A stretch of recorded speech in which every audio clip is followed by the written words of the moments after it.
Hello, everyone, and welcome back to Nightmare Narratives. I can picture some of you already in bed, maybe some of you just getting home from work. Wherever you are, whatever time it is, I'm glad you're here. If this helps you relax or sleep, please like and subscribe. It means a lot. Now let's get you comfortable, and I'll tell you tonight's story.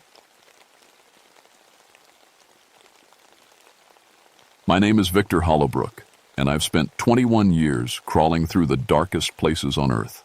I'm a cave rescue specialist at Mammoth Cave National Park in Kentucky, and I've pulled 89 people out of situations that should have killed them. I know these caves better than I know my own house.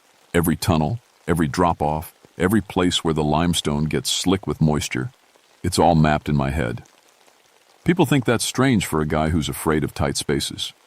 Yeah, you heard that right. I'm claustrophobic.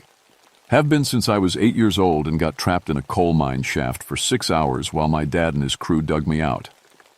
But that's exactly why I do this job.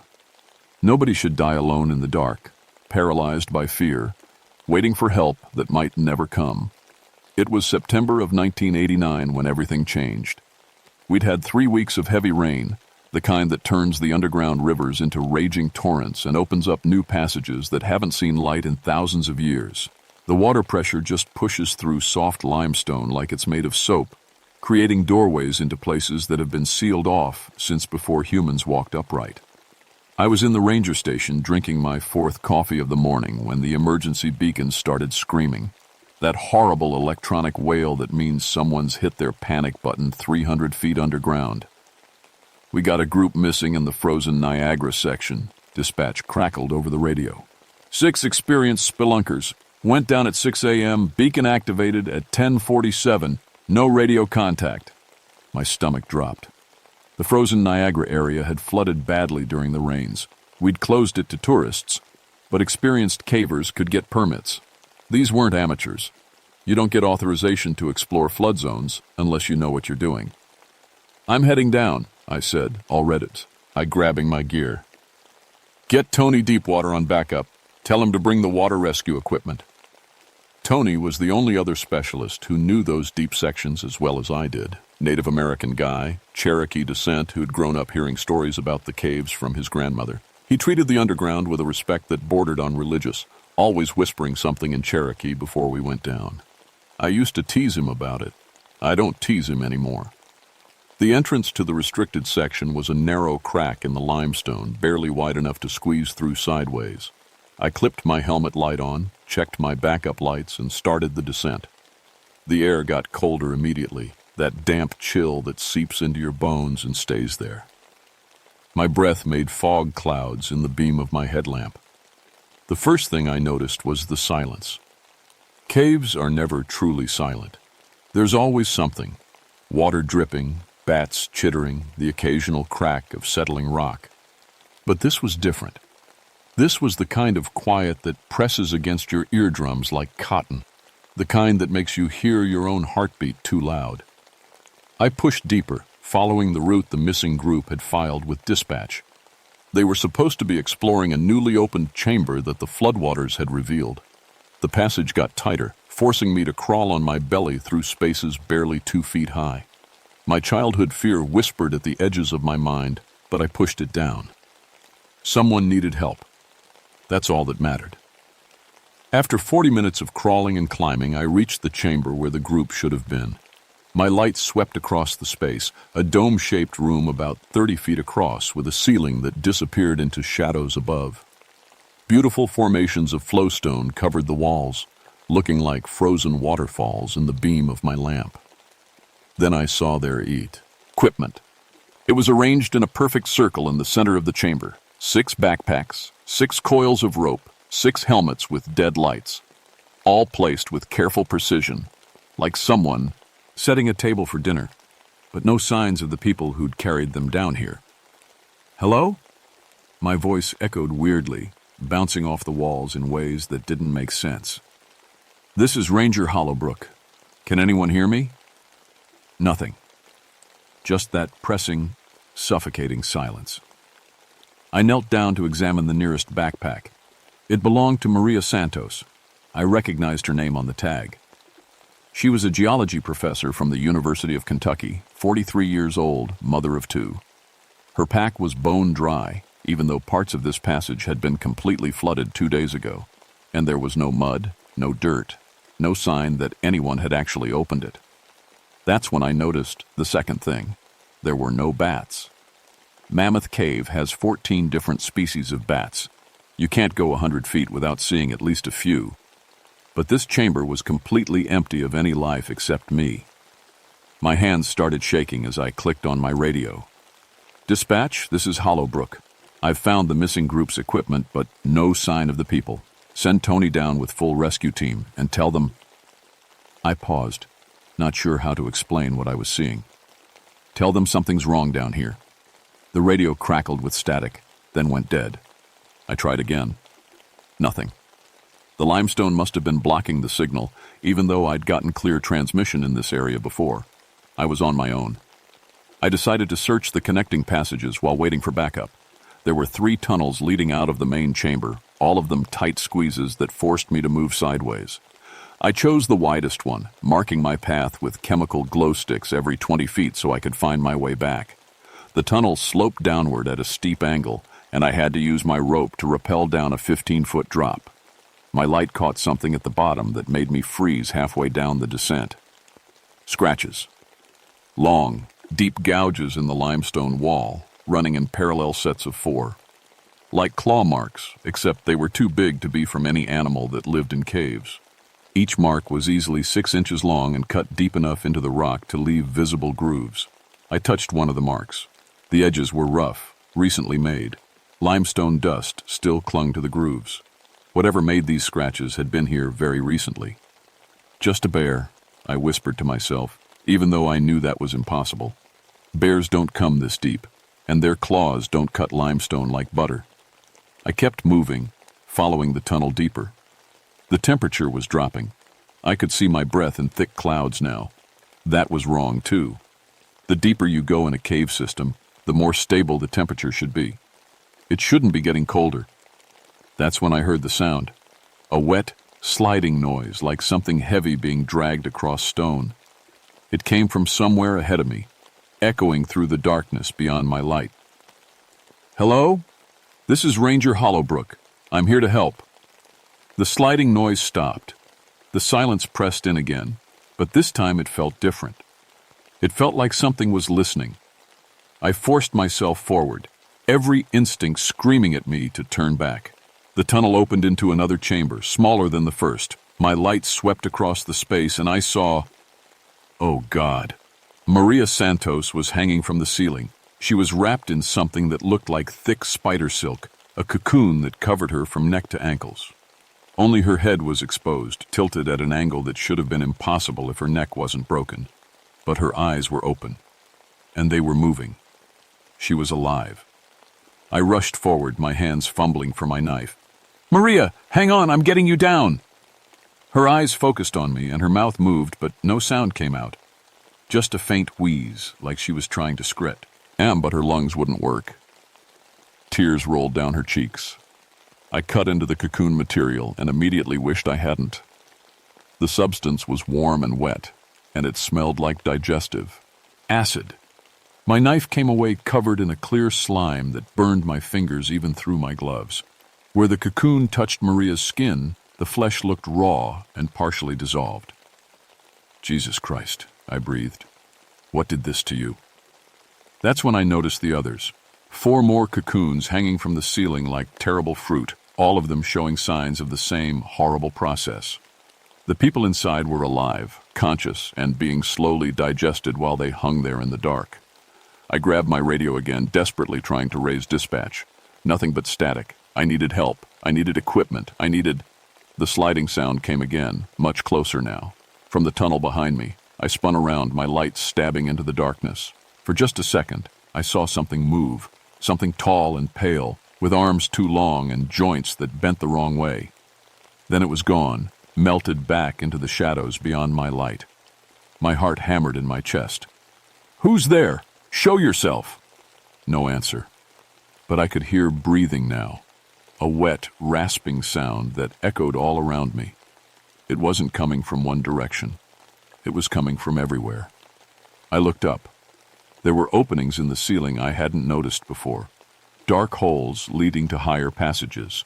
And in each one I could see movement, things watching me from above, their eyes reflecting my light like cat's eyes, but wrong, too large, too aware. I ran.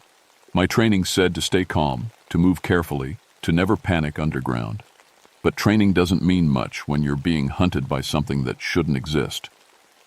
I scrambled back through the tunnel, my light bouncing wildly, my breath coming in sharp gasps. Behind me, I heard the sliding sounds multiplying. They were following me, moving through passages I couldn't see, keeping pace with me effortlessly in the complete darkness. I burst back into the main chamber where I found the equipment and stopped dead. Something, had rearranged the backpacks. They were no longer in a circle. Now they formed an arrow, pointing toward the third tunnel, the one I hadn't explored yet. And standing in the entrance to that tunnel, just at the edge of my light, was Tony Deepwater. "Tony!" I gasped in relief. "Thank God you're here. We need to—" "Victor," he said quietly. His voice was strange, flat. "You need to see what's in this tunnel. There are people dying back there. We need to get a rescue team. You need to see this first." He turned and walked into the darkness. Every instinct told me not to follow, but he was my partner, my friend. So I went after him, my light barely keeping up as he moved deeper into the passage. This tunnel was different from the others. The walls were smooth, almost polished, and they were warm to the touch. I could see moisture glistening on the stone, but when I touched it, the liquid was thick, viscous, like saliva. "Tony, where are you taking me?" He didn't answer.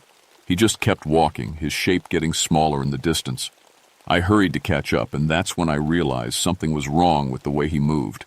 His arms hung too long, his shoulders were too wide, and his head tilted at an angle that wasn't quite right.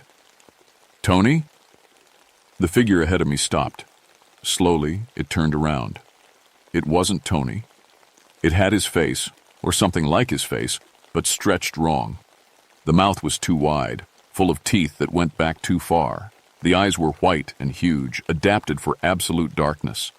And the arms ended in hands with too many fingers, each one tipped with a curved claw.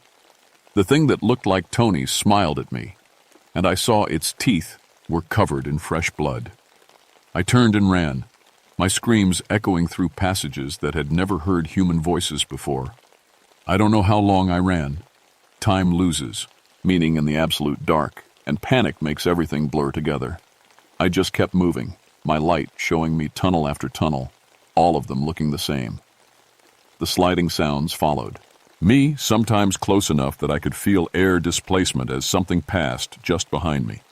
Finally, I collapsed in a small chamber, my lungs burning, my legs shaking. I pressed my back against the wall and tried to think. The thing that looked like Tony, it couldn't be real. None of this could be real. Maybe I was hallucinating from bad air. Maybe there was a gas leak affecting my brain.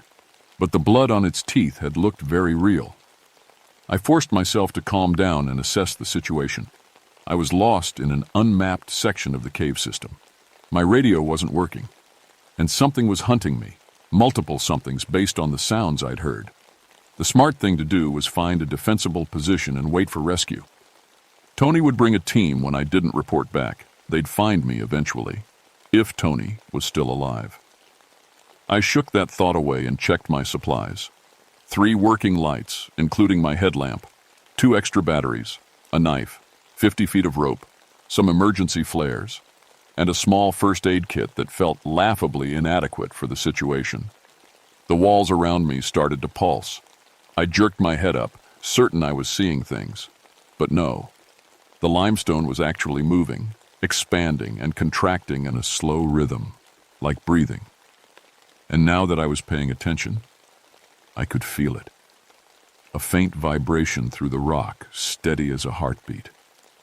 The cave was alive. "No," I whispered. "No, no, no. Caves aren't alive. This is it's just bad air. Oxygen deprivation. I'm hallucinating. But I wasn't. Deep down, I knew I wasn't.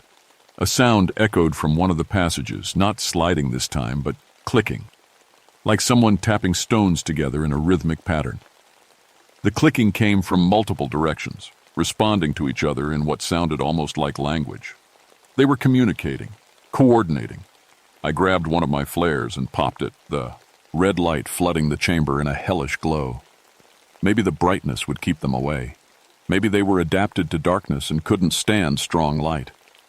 The clicking got louder, faster, almost excited.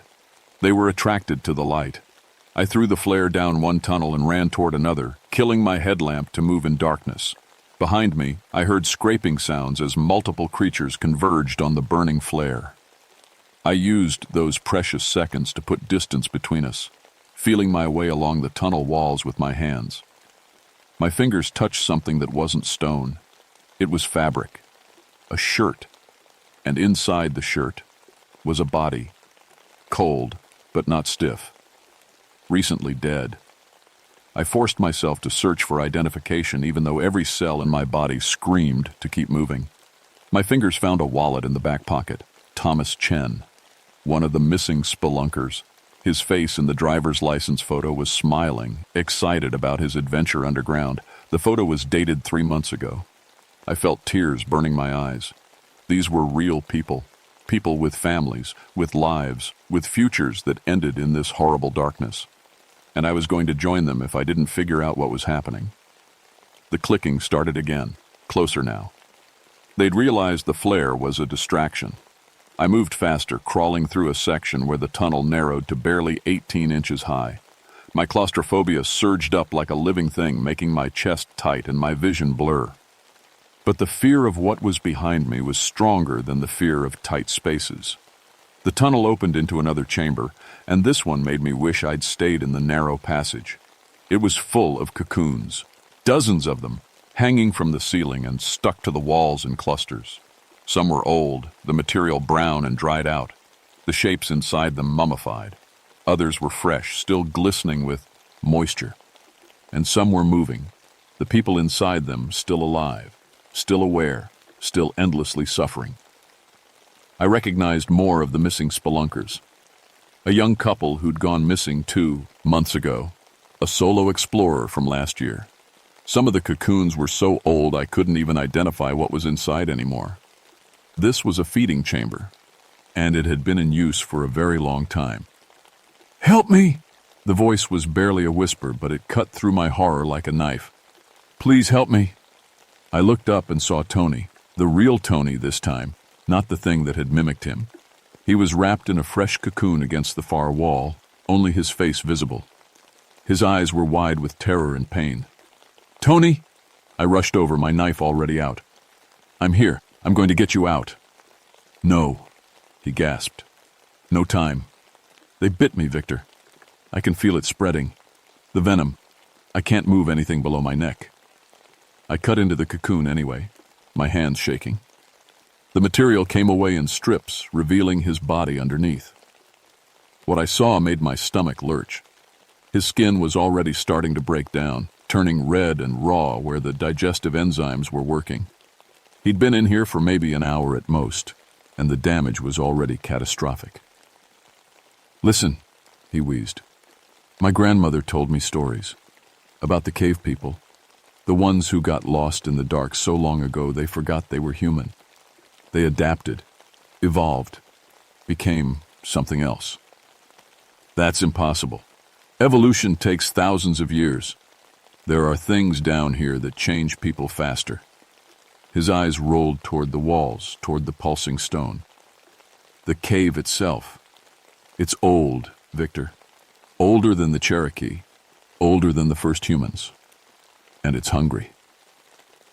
The clicking sounds were getting closer. I could hear movement in the tunnels leading to this chamber.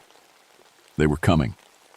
"I can't get you out," I said, my voice breaking. "The venom..." "I know." He managed a weak smile. "Take my knife. It's made of silver. My grandmother said silver cuts the changed ones.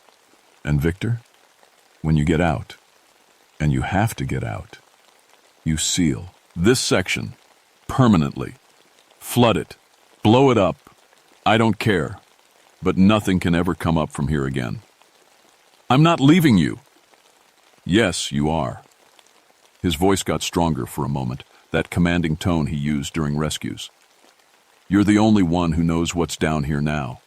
You have to warn people. You have to make sure this stays buried. The first creature entered the chamber. It moved on all fours, its elongated limbs propelling it across the ceiling like a spider.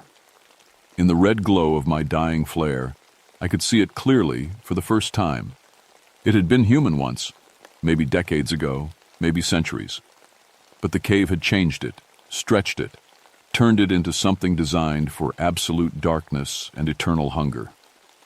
More of them followed, pouring in from multiple tunnels. 8, 10, 12 of them.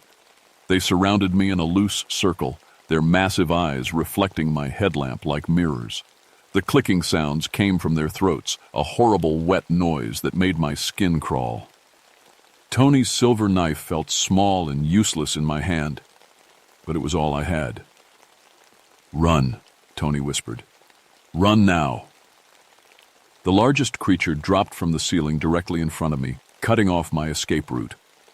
It stood upright on legs that bent backward at the knee, towering at least 7 feet tall, its mouth opened impossibly wide, showing rows of translucent teeth designed to grip and hold struggling prey.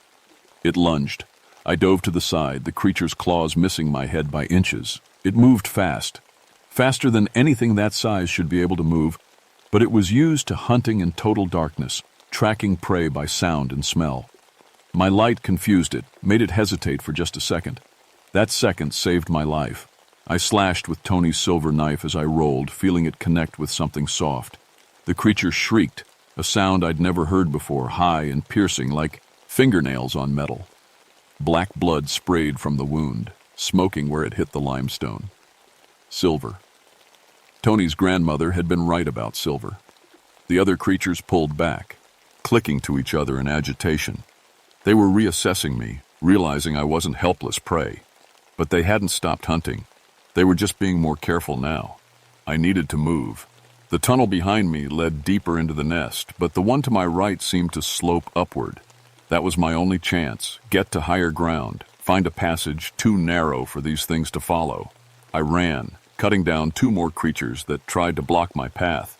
The silver knife went through their flesh like paper, and they fell back screaming. But there were too many of them, and I was getting tired.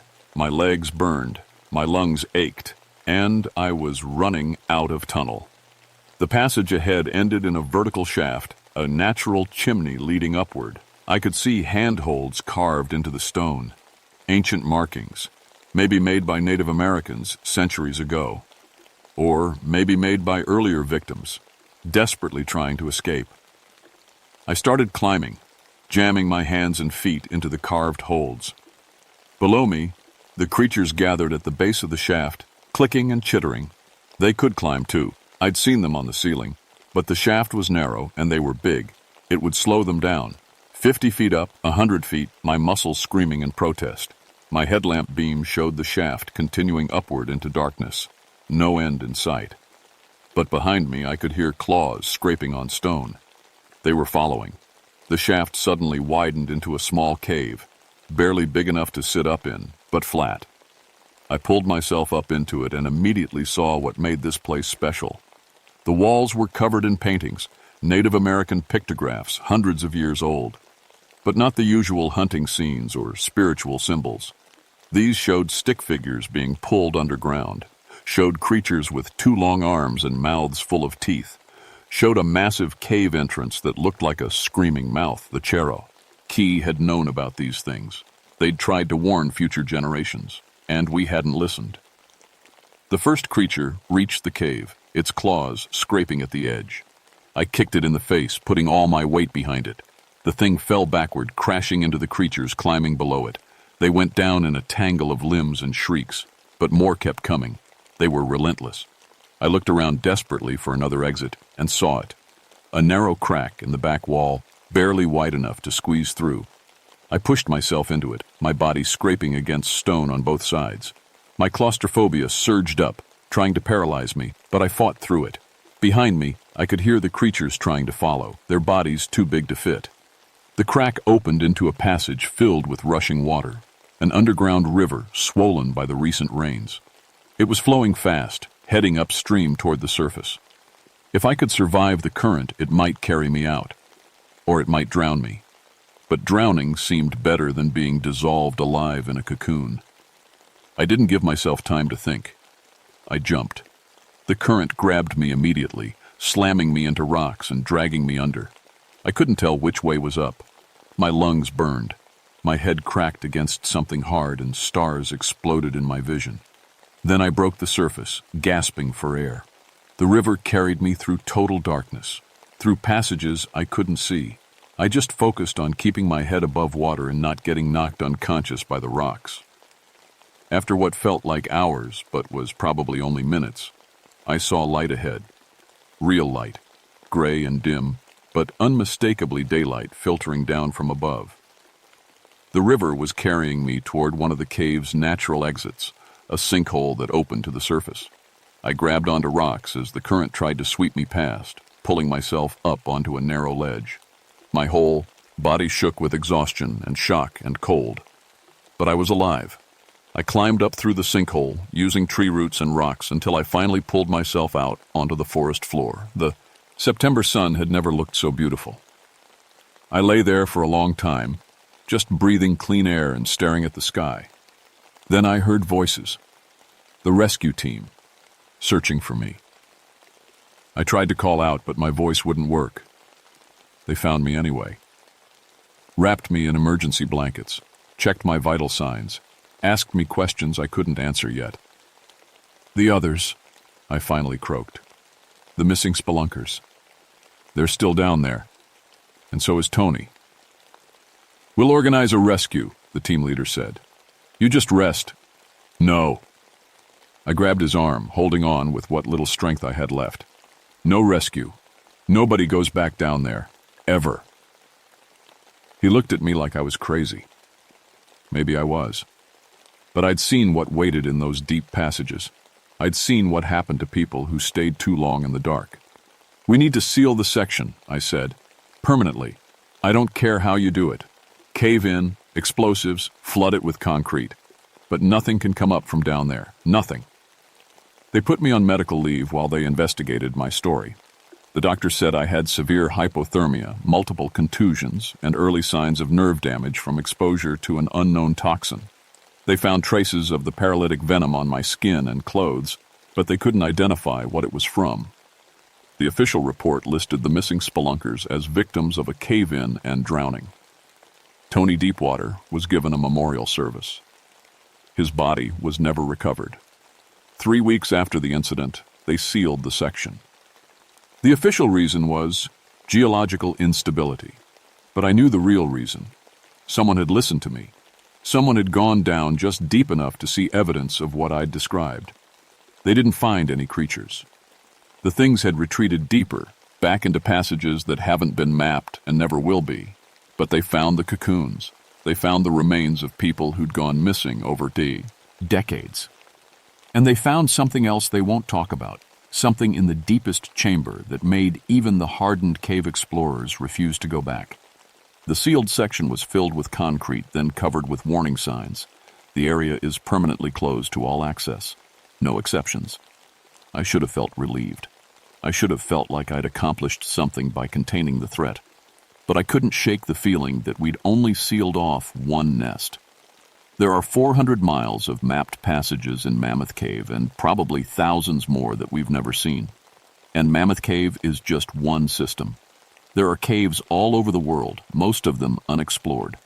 How many other places harbor things that used to be human? How many other feeding chambers are hidden in the dark? I resigned from the Park Service 2 months later.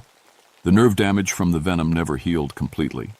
My hands shake when I get cold, and I sometimes lose feeling in my fingers. But that's not really why I quit. I quit because every time I saw the cave entrance, I could hear the clicking sounds in my memory. I could see Tony's face as he told me to run. I could smell the digestive enzymes eating away at living flesh. I still live in Kentucky, in a small house about 20 miles from the park. People think I'm crazy. They call me the cave hermit and tell stories about how I lost my mind underground. I let them talk. It's better than them knowing the truth. But I watch. I monitor reports of missing spelunkers and unauthorized cave explorations. I track unusual disappearances near known cave systems. And when I see patterns, when I see multiple people going missing in areas with extensive underground passages, I make phone calls. Anonymous tips to park services, to search and rescue teams, to anyone who might listen.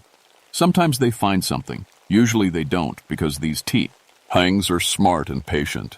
They've been hunting in the dark for generations. They know how to hide, how to wait, how to choose prey that won't be missed right away. Last week I got a call from a ranger in Tennessee. They'd found equipment arranged in a circle in a newly opened passage. The owner of the equipment was missing. The ranger wanted to know if I'd consult on the search operation. I told him no. I told him to seal that section immediately, to stop looking, to accept that some people can't be saved. He argued with me, said it was his job to rescue people, that he couldn't just abandon someone who might still be alive. I understood. I really did. That used to be my job, too. But I've learned the hard way that some rescues cost more than you can afford to pay. Some darkness should never be explored. And some things that were human are better off staying buried in the deep places where light never reaches. Tony's grandmother was right about silver, but she was wrong about one thing. She used to say that the cave people had forgotten they were human. But I don't think they've forgotten. I think they remember exactly what they used to be. And that's what makes them so dangerous. Because they know how we think. They know how we'll react. They know that our instinct to help, to rescue, to never leave anyone behind, that's what makes us vulnerable. That's what draws us down into the dark where they wait. I still have Tony's silver knife. I keep it on my bedside table next to a flashlight and a map marking every major cave system within 100 miles. Just in case. Because sometimes, late at night when the wind is quiet, I hear clicking sounds in the woods behind my house, and I see footprints in the morning, prints that are almost human, but not quite. They know where I live. They know I'm the one who sealed their feeding grounds, and sooner or later, they're going to come for me. I'm not ready to die, but I'm ready to fight. And if they take me, I'll make sure I go down with a warning that someone, somewhere, might finally believe. Don't go in the cave. Don't trust the darkness. And if you see equipment arranged in a perfect circle, run. Run and never look back. Because the cave people are always hungry, and they're always patient, and they never, ever forget.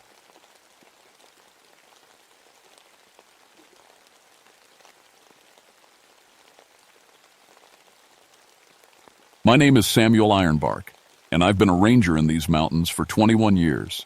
I'm telling you this story because someone needs to know what really happened out there in February of '81. The official report says it was a tragic hunting accident. That's a lie. I grew up in these West Virginia hills. My daddy worked the coal mines until black lung took him when I was 15. I swore I'd never go underground like he did, so I studied biology and learned everything I could about these mountains. I wanted to understand them, to protect them. I thought I knew every secret these woods could hold. I was wrong. People around here tell stories about the Wendigo, a monster that eats human flesh and makes you crave it too. I always figured it was just old folklore, something hungry pioneers made up when they were stuck in blizzards with nothing to eat. Starvation makes people crazy. That's what I told myself. February 1981 hit us hard. The coldest winter in recorded history. Temperatures dropped to 15 below zero, and that wasn't counting the wind. The Cranberry Wilderness, that's my territory, is almost 48,000 acres of roadless forest. Once you're in there, you're alone. No roads, no phones, no help. On February 12th, I got word that 6 hunters hadn't come back. They'd gone into the wilderness 5 days earlier. Their families were worried sick. With the blizzard that had rolled in, roads were blocked solid. The backup team couldn't reach us for at least 2 days. I went alone. I found their truck at the trailhead that evening just as the sun was setting. The windows were smashed. But here's the thing, they were smashed from the inside. Glass was scattered in the snow around the truck, not inside it, like someone had punched their way out. That should have been my first warning. I strapped on my snowshoes and checked my gear. Rifle, flare gun, emergency radio, 5 something days of food. I'd done winter rescues before. This was just another job. That's what I kept telling myself as I headed into those dark trees. The wind howled through the forest like something alive and angry. 4 feet of snow covered everything. My breath froze in my beard. The cold was so intense it hurt to breathe. I found their trail about a mile in. The tracks were wrong, chaotic, zigzagging through the trees instead of following the path. Some prints looked normal, boots pressed deep in the snow, but others were barefoot. Actual human feet, running through snow and weather cold enough to freeze flesh in minutes. Nobody takes their boots off in a blizzard, not unless something's very wrong with their mind. I followed those tracks deeper into the wilderness as darkness fell completely. My flashlight beam seemed weak, swallowed up by the pressing darkness between the trees. The forest was too quiet. No animal sounds, no birds, nothing but wind and my own ragged breathing. Then I smelled it. Decay, thick and sweet like meat left out for weeks, mixed with something metallic like a mouthful of copper pennies.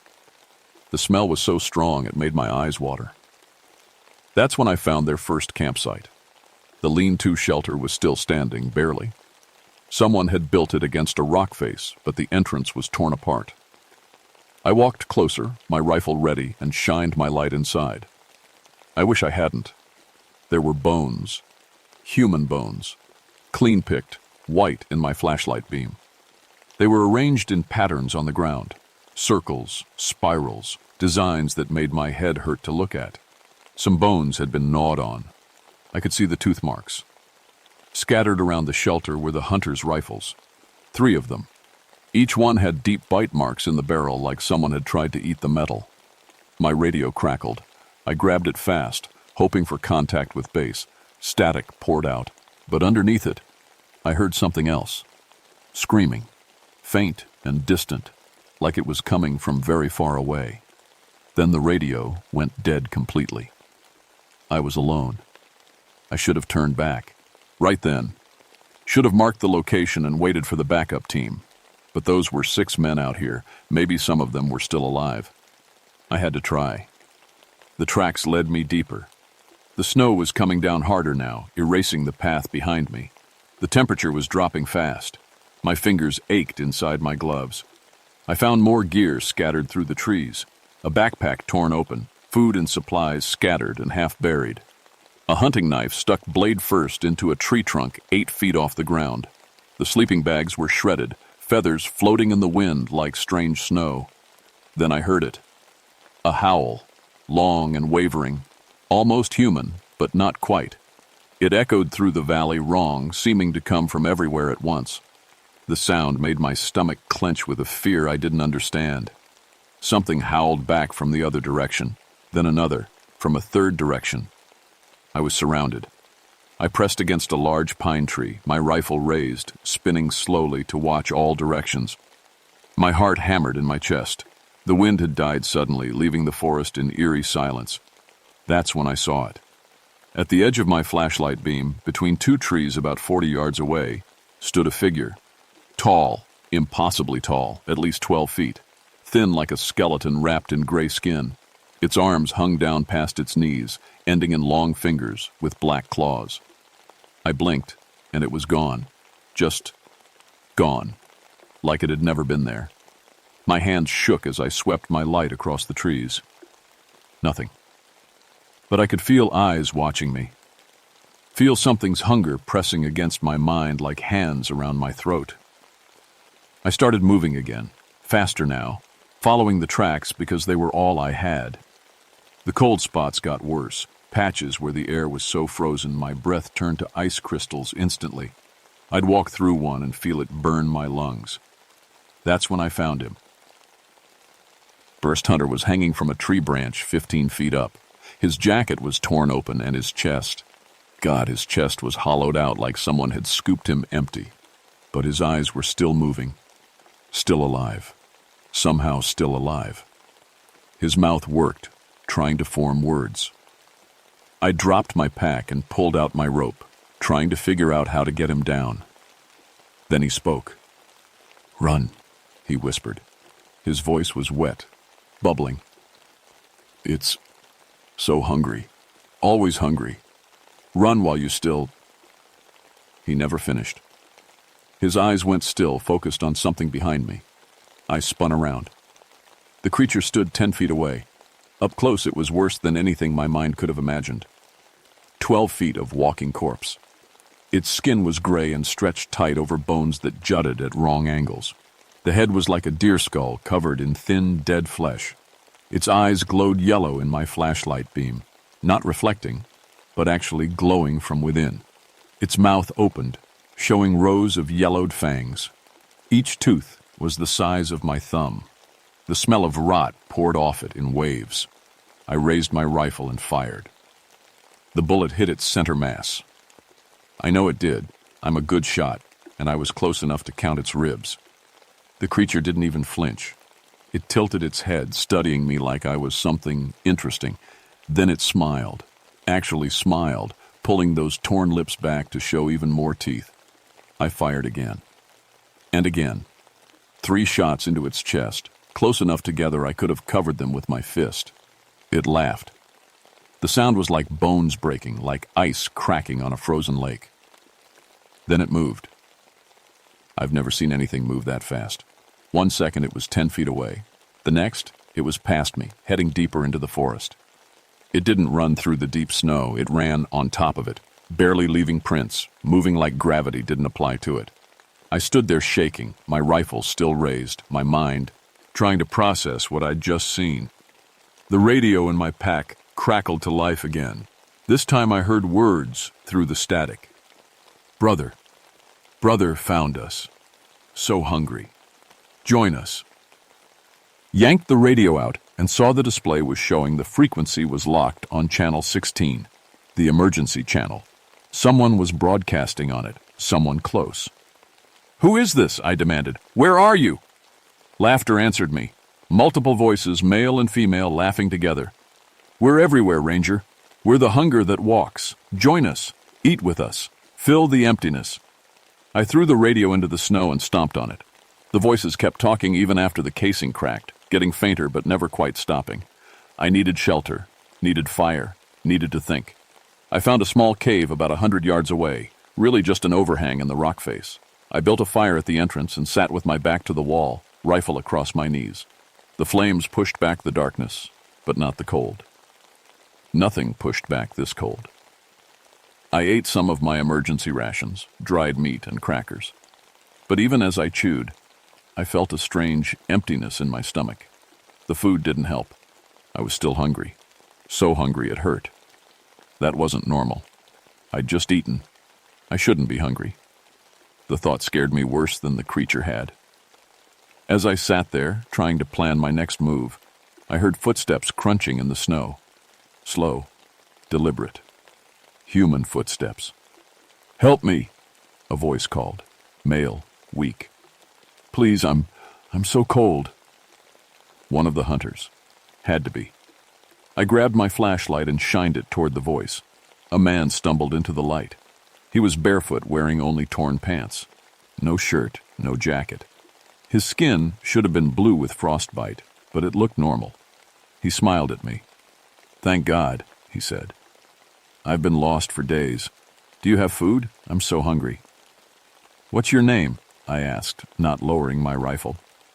"Does it matter?" His smile got wider. "Names are just sounds. Meat is real. Hunger is real." He took a step closer. "Stay back," I warned. "But I'm so hungry," he said, and hit. His voice changed, got deeper, echoing. "We're all so hungry. And you smell so good, Ranger. So warm. So alive." His jaw unhinged like a snake's, dropping open impossibly wide. His teeth, they were all fangs now, rows and rows of them. I fired. The bullet took him in the shoulder, spinning him around. Black blood sprayed across the white snow. But he didn't fall. He just turned back to me, still smiling, the wound already closing. "Iron and lead can't kill hunger," he said. "Nothing kills hunger. It just grows and grows and grows." He lunged. I rolled sideways, and he crashed into the cave wall where I'd been sitting. The impact should have broken bones. I heard the crack of stone breaking, but he just pushed off and came at me again. I threw a burning branch from my fire. It hit him in the chest, and he screamed. Finally, a real reaction. The flames spread across his skin, and he thrashed, howling, stumbling backward into the snow. Fire hurt them. I grabbed another branch, holding it like a torch, and advanced on him. He crawled away, smoking and snarling, until he disappeared into the darkness beyond my fire's light.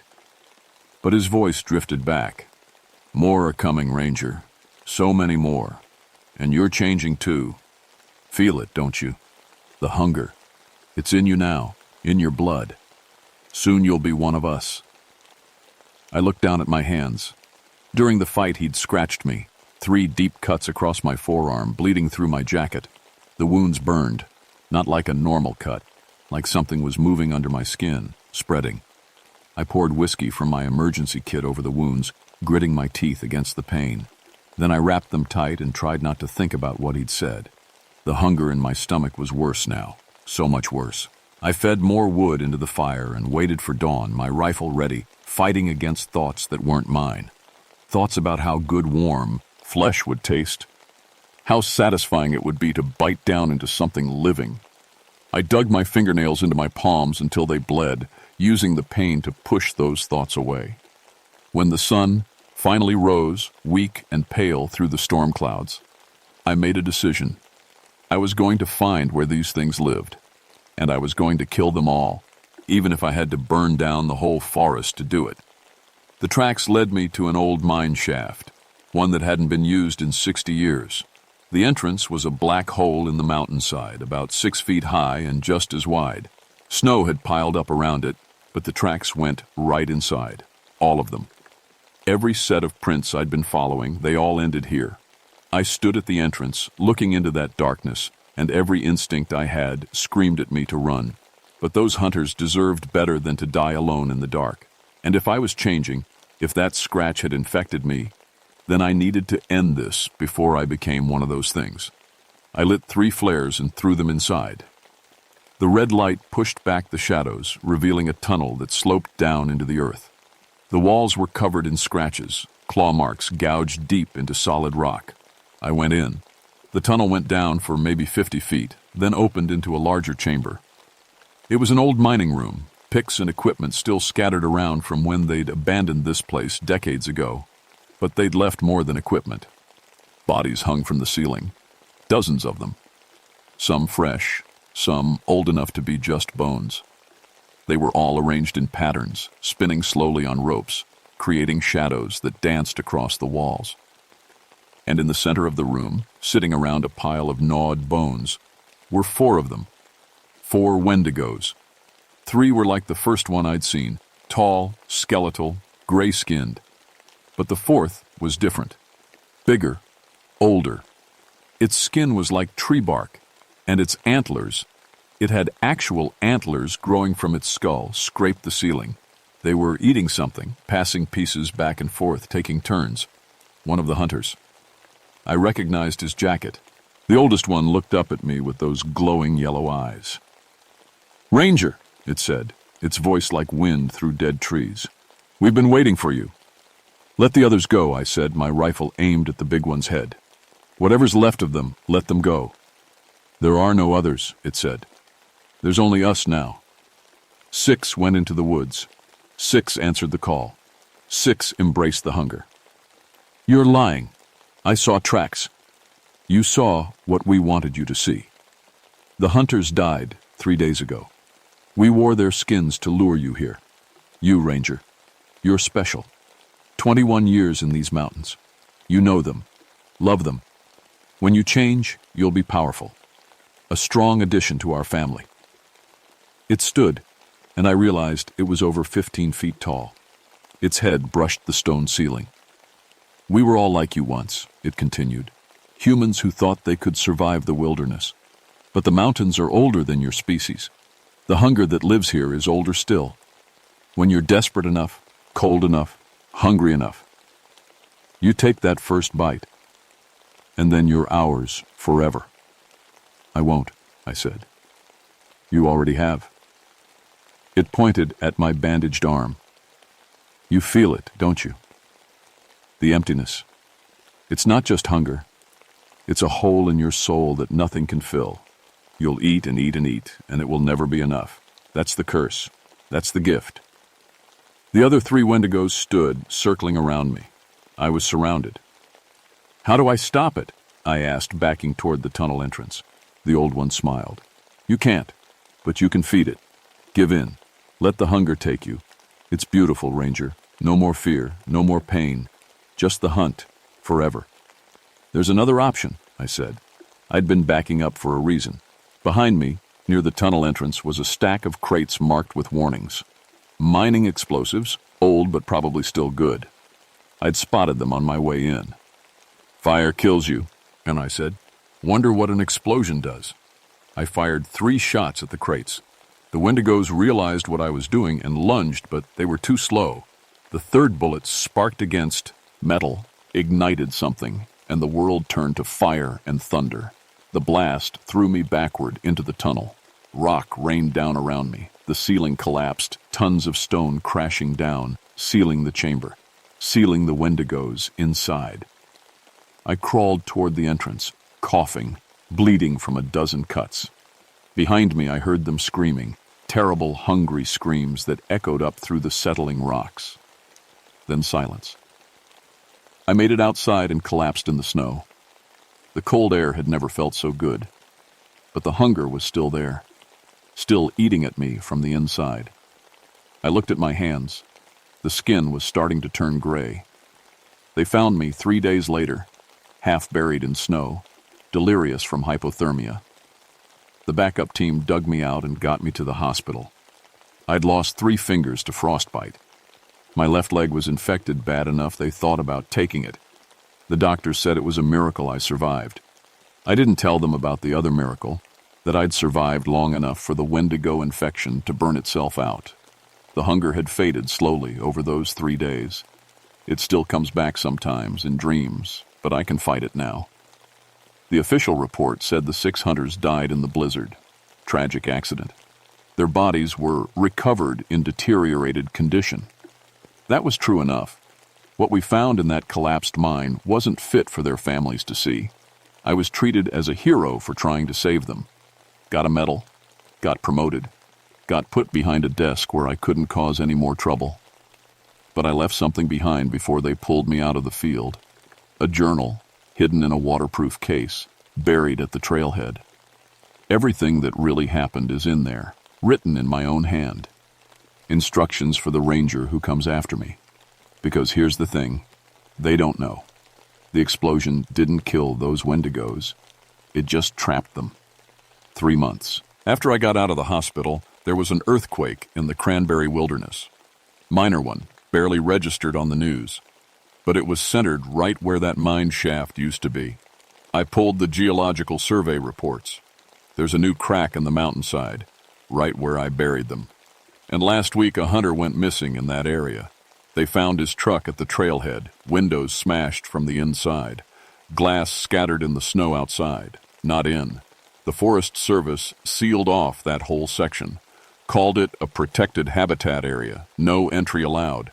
They even put up fences, posted guards. That's not to keep people out. That's to keep something in. I'm retired now, officially.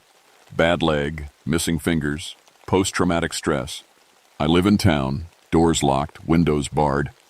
I don't go into the woods anymore. Can't stand being in enclosed spaces either. The mine did that to me. But sometimes, late at night when the wind is right, I hear it.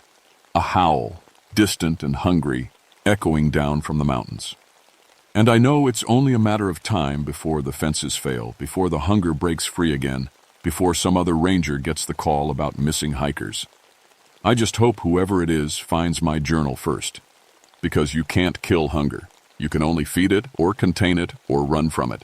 And in the cranberry wilderness, there's nowhere left to run. My name is Samuel Ironbark. This is my testimony. And if you're reading this, it means you're already in danger. The hunger that walks is patient, and it's so very, very hungry.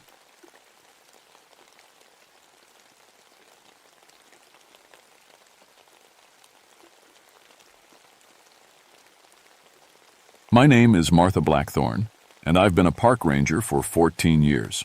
That's long enough to know that most monster sightings are just black bears standing on their hind legs, or deer moving through fog at dawn. I've got an anthropology degree gathering dust in my desk drawer, and I spend most of my time cataloging Cherokee artifacts and making sure tourists don't carve their initials into 300-year-old trees. But what happened in Cades Cove that September changed everything I thought I knew. It was 1977, and the weather had turned strange. September should have been cool in the Smokies, but instead we got this thick, soupy heat that made your shirt stick to your back by 9 in the morning. The mist rolled into the valley each day and just sat there, heavy and still, like the mountains were holding their breath. I was drinking terrible coffee from my thermos when the radio crackled to life. "Martha, you there?" It was Jim Peterson from the main office, and he sounded worried. "Go ahead, Jim. We've got a problem at the archaeological site in Cades Cove. The university team hasn't checked in for 2 days. Can you head out there?" I felt something cold move through my stomach. The dig site was 12 miles into the valley, an old Cherokee settlement that the university had been excavating for 3 months. Dr. Sarah Chen was leading the team, 4 people total, all experienced researchers. Sarah wouldn't just go silent. "On my way," I said. I loaded up my truck with supplies, my research journals, a Cherokee language dictionary I'd been studying, camping gear in case I needed to stay overnight, and my service pistol. I'd never fired it outside of training, and I hoped I wouldn't need to start now. The drive into Cades Cove takes you through some of the prettiest country in Tennessee. 6,800 acres of valley land surrounded by mountains, Thames like a natural fortress. The Cherokee lived here for thousands of years before we forced them out in the 1830s. Sometimes I wondered if the land remembered that betrayal. As I drove deeper into the valley, I noticed something wrong. There were no birds singing, no squirrels chattering in the trees. The forest was completely silent except for my truck engine, and that silence felt like a physical presence pressing against my ears. When I reached the dig site, my hands went cold on the steering wheel. The camp was destroyed. Tents were ripped apart, canvas hanging in shreds. Equipment was scattered everywhere. Brushes, screens, measuring tools thrown around like toys. The careful grid they'd laid out over the excavation was torn up, stakes pulled from the ground and snapped in half. But it was the smell that made me want to turn around and drive away. Something musky and rotten, mixed with wet earth and something else I couldn't identify. Like sulfur, maybe, or old meat left in the sun. I grabbed my radio. "Jim, the camp is destroyed. No sign of the team. I'm going to look around." Static answered me. I tried again. Nothing.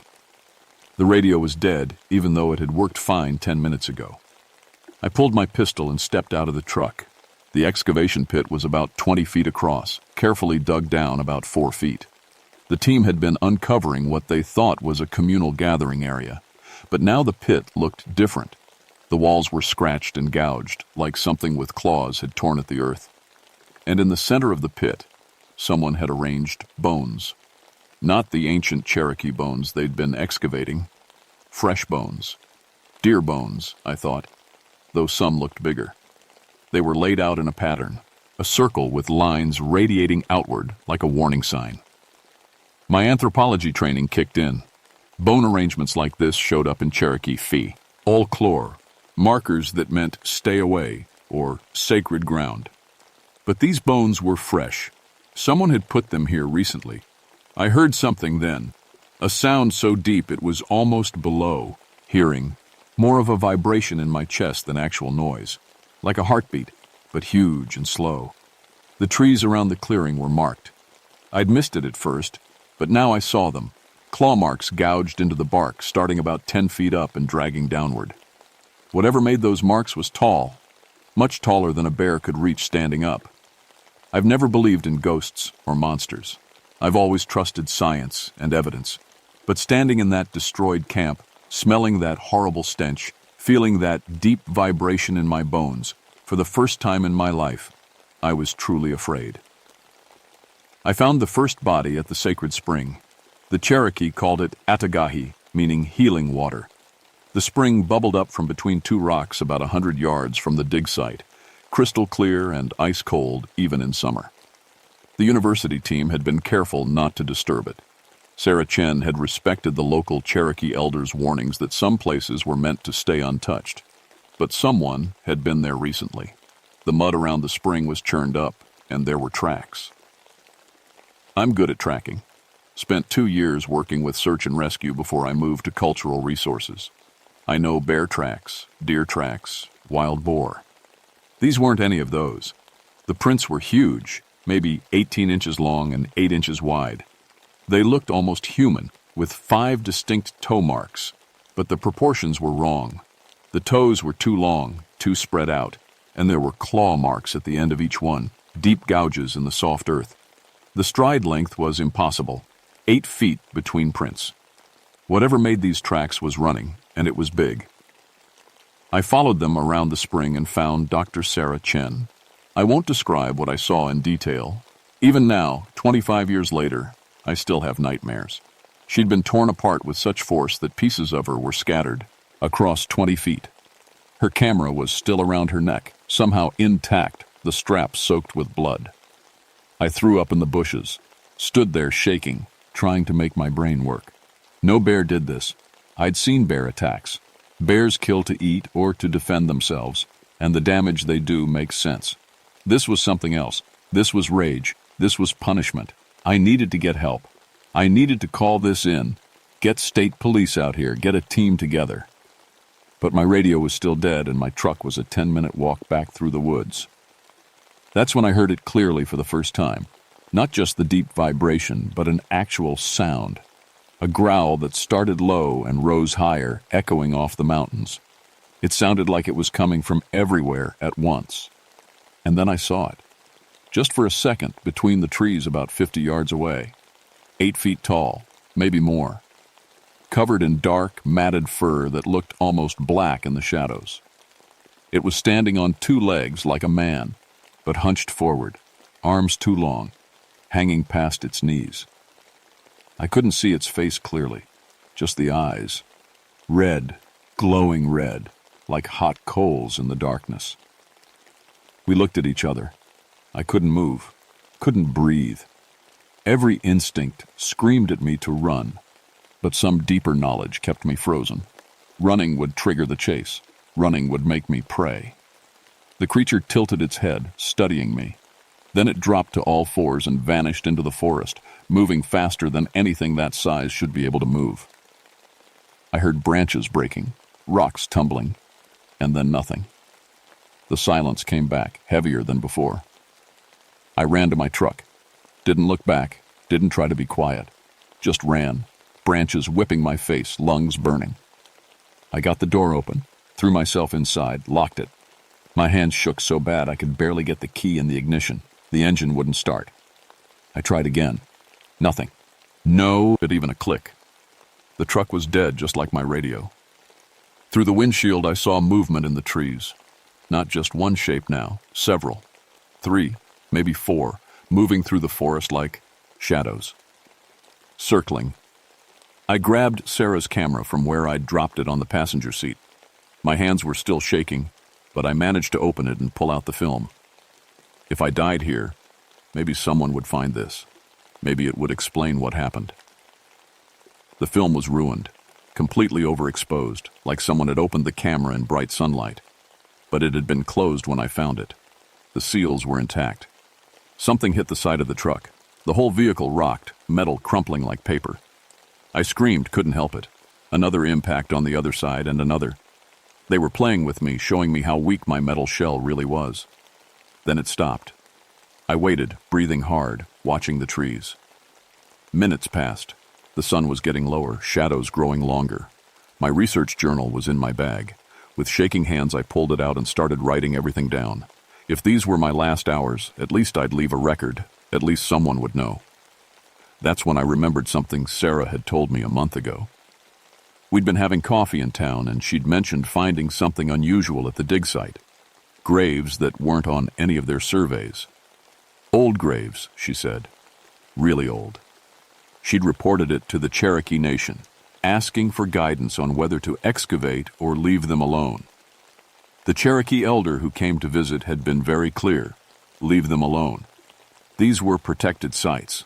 Sacred ground. The dead here were special, important.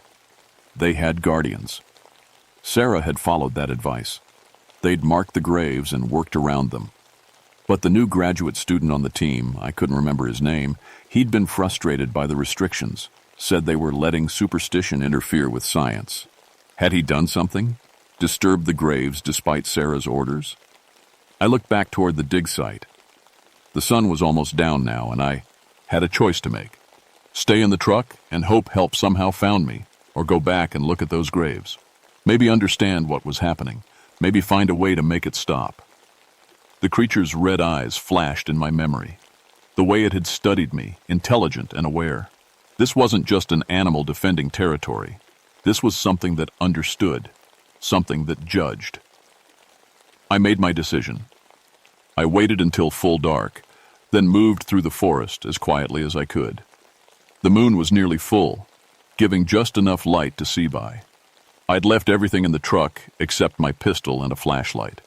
If something came at me, I wanted to be able to run. The dig site looked different at night. The bones in the pit seemed to glow in the moonlight, that warning pattern standing out stark and clear. I could feel eyes watching me from the darkness, but nothing moved. The protected graves were on the eastern edge of the site, marked with orange flags and caution tape. I counted 6 mounds, each one carefully outlined and left untouched. Except one of them had been disturbed. The earth was torn up, the flag snapped in half. Someone had dug here recently. I could see the shovel marks, the scattered dirt. And I could see bones, human bones, old and yellowed, pulled from the ground and tossed aside like trash. My stomach turned. This was desecration. This was the worst kind of disrespect. I heard voices then, human voices, coming from the trees north of the site. Hope surged through me. Maybe it was help, maybe someone had come looking for the team. I hurried toward the sound. I found them in a small clearing. The 3 remaining members of Sarah's team. David Wu, the grad student I'd been thinking about, Jennifer Morrison, the site photographer, and Tom Blackwell, their equipment manager. They'd built a fire, which seemed insane to me, a beacon saying, "Here we are, come and jeer," at us. But as I got closer, I understood. They were trying to keep something away. They'd drawn lines in the dirt around their fire, poured something that looked like salt, hung bags from the trees. "Martha!" Jennifer saw me first. She looked terrible. Clothes torn, face scratched, eyes wild with fear. "Oh, thank God, you have to help us, you have to—" A scream cut through the night, not from our group, from somewhere in the forest, far away. A human scream, full of pain and terror that went on and then stopped suddenly. "That's the 4th one," Tom said. His voice was flat, dead. "We've been hearing them all night, different directions. It's hunting all of us." "What did you do?" I asked, looking at David. He wouldn't meet my eyes. "What did you do to the graves?" "I just wanted samples," he said. "The restrictions were ridiculous. We're scientists. We need data." I waited until Sarah was in town getting supplies, and I took samples from one of the protected sites, just small ones. Bone fragments, soil samples. Nothing that would— "You dug up sacred Cherokee remains," I said. The words came out harder than I meant them to. "You violated a burial site that was specifically marked as protected." "It's not real," David shouted. "The guardian spirit stuff is just folklore, superstition. There's no such thing as—" Something massive hit the trees at the edge of the clearing. Not just one tree, several at once, like a truck had plowed through them. Wood cracked and splintered. The ground shook. Then it stepped into the firelight. I'd only seen it for a second before between trees, in shadows. Now I saw it clearly, and my mind struggled to accept what my eyes were showing me. 9 feet tall, maybe more, covered in dark fur that was matted with mud and dried blood. Its arms were incredibly long, hanging down past its knees, ending in hands that were almost human, but with fingers too long and claws like curved knives. The legs were bent wrong, jointed in a way that looked like it could run on all fours or stand upright with equal ease. But it was the fall. That froze my blood. Almost human. Almost. The eyes were too large, too bright, glowing that terrible red. The mouth opened to reveal teeth that belonged to something that ate meat. Lots of teeth. Too many teeth. Sharp and white. It looked at each of us in turn. When its eyes landed on David, it made a sound. Not a growl, not a roar. Something that sounded almost like words, deep and rumbling and full of rage. David ran. Stupid, panicked, the worst thing he could have done. The creature moved so fast it blurred. 1 second it was standing at the clearing's edge, the next it had David by the leg, dragging him into the darkness. His screams were horrible. They lasted maybe 10 seconds before they stopped. Jennifer was crying, making these high, keening sounds. Tom had gone pale and still, in shock. I forced myself to think. "The bones," I said. "Where are the bones you took? Where are the samples?" Tom pointed to a backpack near the fire. "David's bag, everything's in there." I grabbed it, pulled out plastic bags full of bone fragments and soil samples. My hands were shaking so bad I could barely hold them. The creature came back. It walked into the clearing slowly this time, deliberately. Blood dripped from its claws. It looked at me, and I felt like it could see right through me, see every thought, every fear. I held up the bags. "I'll put them back," I said. My voice came out as a whisper. "I'll return everything. I'll fix this." The creature tilted its head, watching, judging. Then it turned and looked at the disturbed grave, visible from where we stood. It made that sound again, not quite words, but close. Communication. It was trying to tell me something. 2 more shapes emerged from the forest. Smaller than the first, but still huge, maybe 7 feet tall. A female and a juvenile, I thought. A family.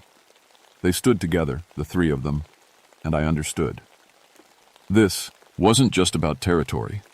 This was about family, about ancestors, about sacred duty. The Cherokee stories talked about this. Guardians who watched over important burial sites, who punished those who disturbed the sacred dead. I'd always thought they were metaphors, teaching stories about respect. They weren't metaphors. "I'll make this right," I said again, stronger this time. "I promise. But I need help. There's a Cherokee elder in town, James Running Deer. He knows the old ways. He can help me do this properly." The creature stared at me for a long moment. Then it did something that made my blood freeze. It nodded. A small, deliberate movement. Understanding. Agreement. And then all 3 of them vanished into the forest like smoke.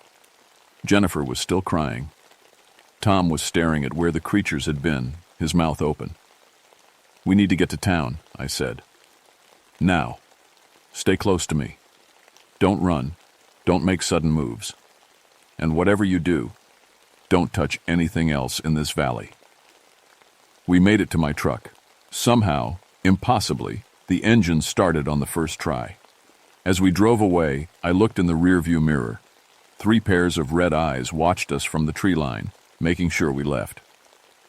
James Running Deer was 83 years old and didn't own a phone. I found him at his daughter's house on the edge of the Cherokee reservation, sitting on the porch smoking a pipe. When I told him what had happened, he didn't look surprised. "The Tlanua's children," he said quietly. "The great hawk's protectors. I warned that woman not to dig there. That ground is old. Before the Trail of Tears, before the white man came. Those buried there were our most honored dead. Medicine men, chiefs, the ones who kept the old knowledge alive. They killed 4 people," I said. "Maybe more." We heard screams. "They killed 4 people who violated sacred ground," James corrected. "There's a difference. You saw them, but you're alive. Why? I promised to return what was taken. He nodded slowly. That's good. That's respect. But promises aren't enough now. The Guardian's anger has been stirred. The boundaries have been broken. We need to make this right the proper way, or more will die. Tell me what to do. James stood, moving slowly but with purpose. Get me to that valley. We need to perform the restoration ceremony before dawn. The Guardians must see that we honor the old ways, that we remember who we are. We drove back as the first light touched the eastern sky. James brought tobacco, cornmeal, and other items wrapped in cloth that he wouldn't let me see. Jennifer and Tom came too. They needed to face what had happened, to be part of making it right. The valley was different in the gray, pre-dawn light. The mist was thick, but it felt less threatening now. More like the land was waiting, holding judgment. At the disturbed grave, James worked quickly but carefully. He sang in Cherokee, words I didn't understand but that felt ancient and powerful. He returned the stolen bones to their resting place with such tenderness it made my throat tight. This was his history, his people, lying in this earth. I helped cover the grave with soil, patting it down gently, carefully. Jennifer and Tom gathered stones to mark it properly. We worked in silence except for James's singing. The sun was just starting to rise when we finished. The grave looked peaceful now, properly honored. That's when they came, all three of them, walking out of the mist together. In the early light, I could see them more clearly. The fur was a deep reddish-brown, not black like I'd thought. The largest one, the male, the father, was indeed 9 feet tall, maybe more. His mate was smaller, maybe 7.5 feet, and the juvenile was perhaps 6 feet but still growing. They stopped at the edge of the clearing, watching. James spoke to them in Cherokee.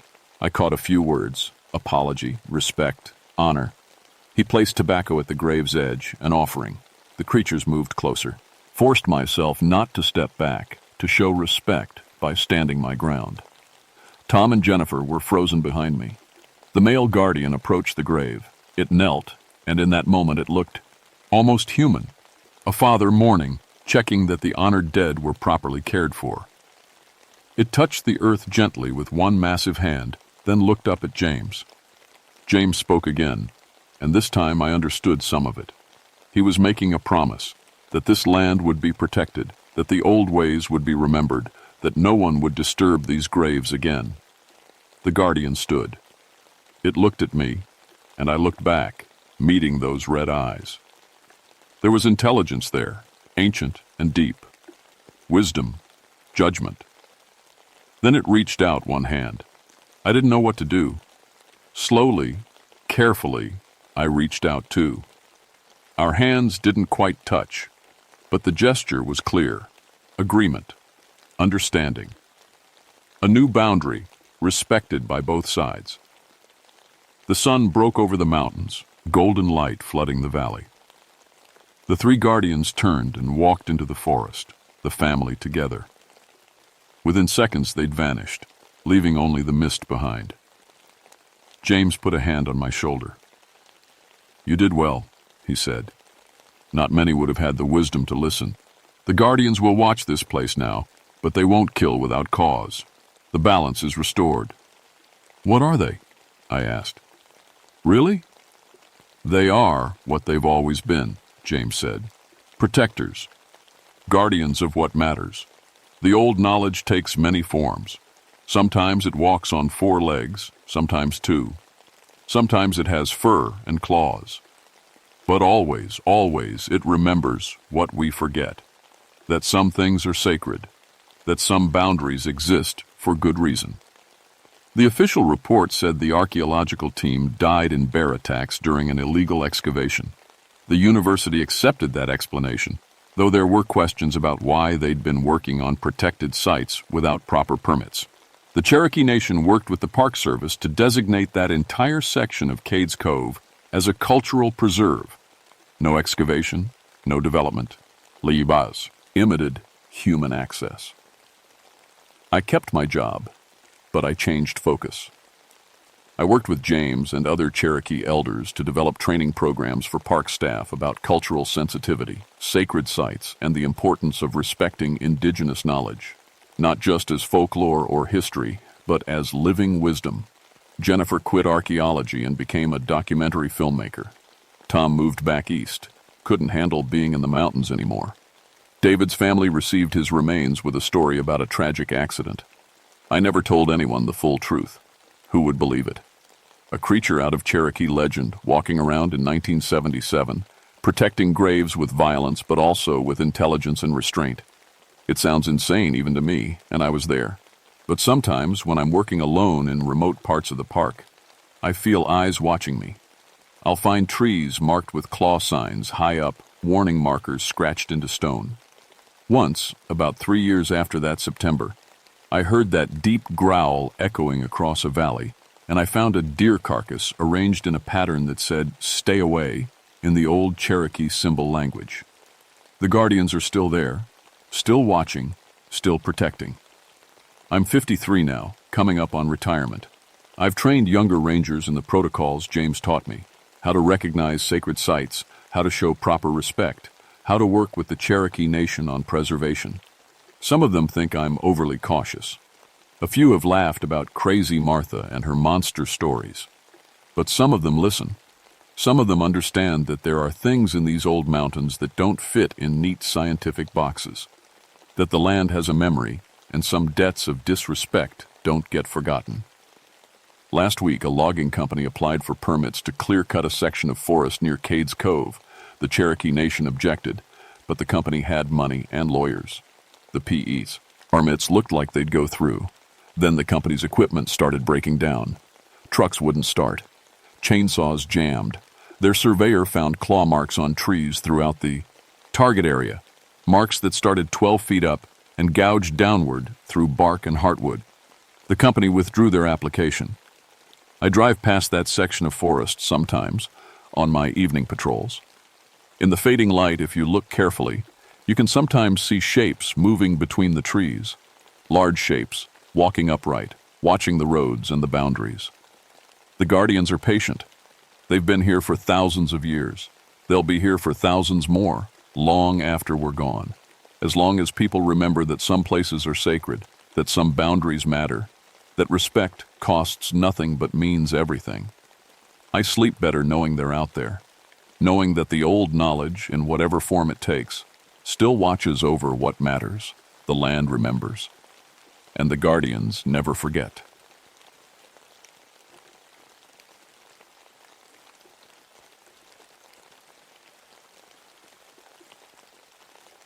My name is David Millstone, and I've been a ranger at Joyce Kilmer Memorial Forest for 16 years. Before that, I taught 5th grade for 8 years. I thought teaching would be my whole life, but something about these mountains called to me. Now I get to teach kids about nature instead of fractions, and I've never looked back. It was May 1984, and the spring rains wouldn't stop. Every morning, I'd wake up to the sound of water drumming on my cabin roof.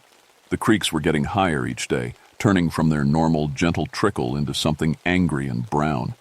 I'd seen spring runoff before, but this year felt different, heavier somehow. I was putting together my gear for a school group visit when my supervisor called. 25 kids from Robbinsville Elementary were coming for a nature walk, rain or shine. 4th and 5th graders, ages 8 to 12, 4 parent chaperones, standard educational hike through the old-growth section. Just keep them on the marked trails, my supervisor said. With all this rain, I don't want anyone near Copper Creek. Never do, I replied. I'd been giving the same safety speech for years. I packed my usual kit, first aid supplies, emergency whistle, laminated trail maps, handheld radio, added extra waterproof ponchos because of the weather. The Forest Service truck started rough in the damp morning air. Joyce Kilmer is special. We've got 3,800 acres of old-growth forest, trees that were here before Columbus sailed. Some of the poplars are over 400 years old, 20 feet around. When you walk between them, you feel small. Not in a bad way, in a way that reminds you the world is bigger than your problems. The school bus pulled into the gravel lot at 9 o'clock sharp. Kids poured out, loud and excited despite the drizzle. Mrs. Patterson, the lead teacher, looked tired already. Mr. Millstone, thank you for doing this in the rain, she said. Rain's part of nature, I smiled.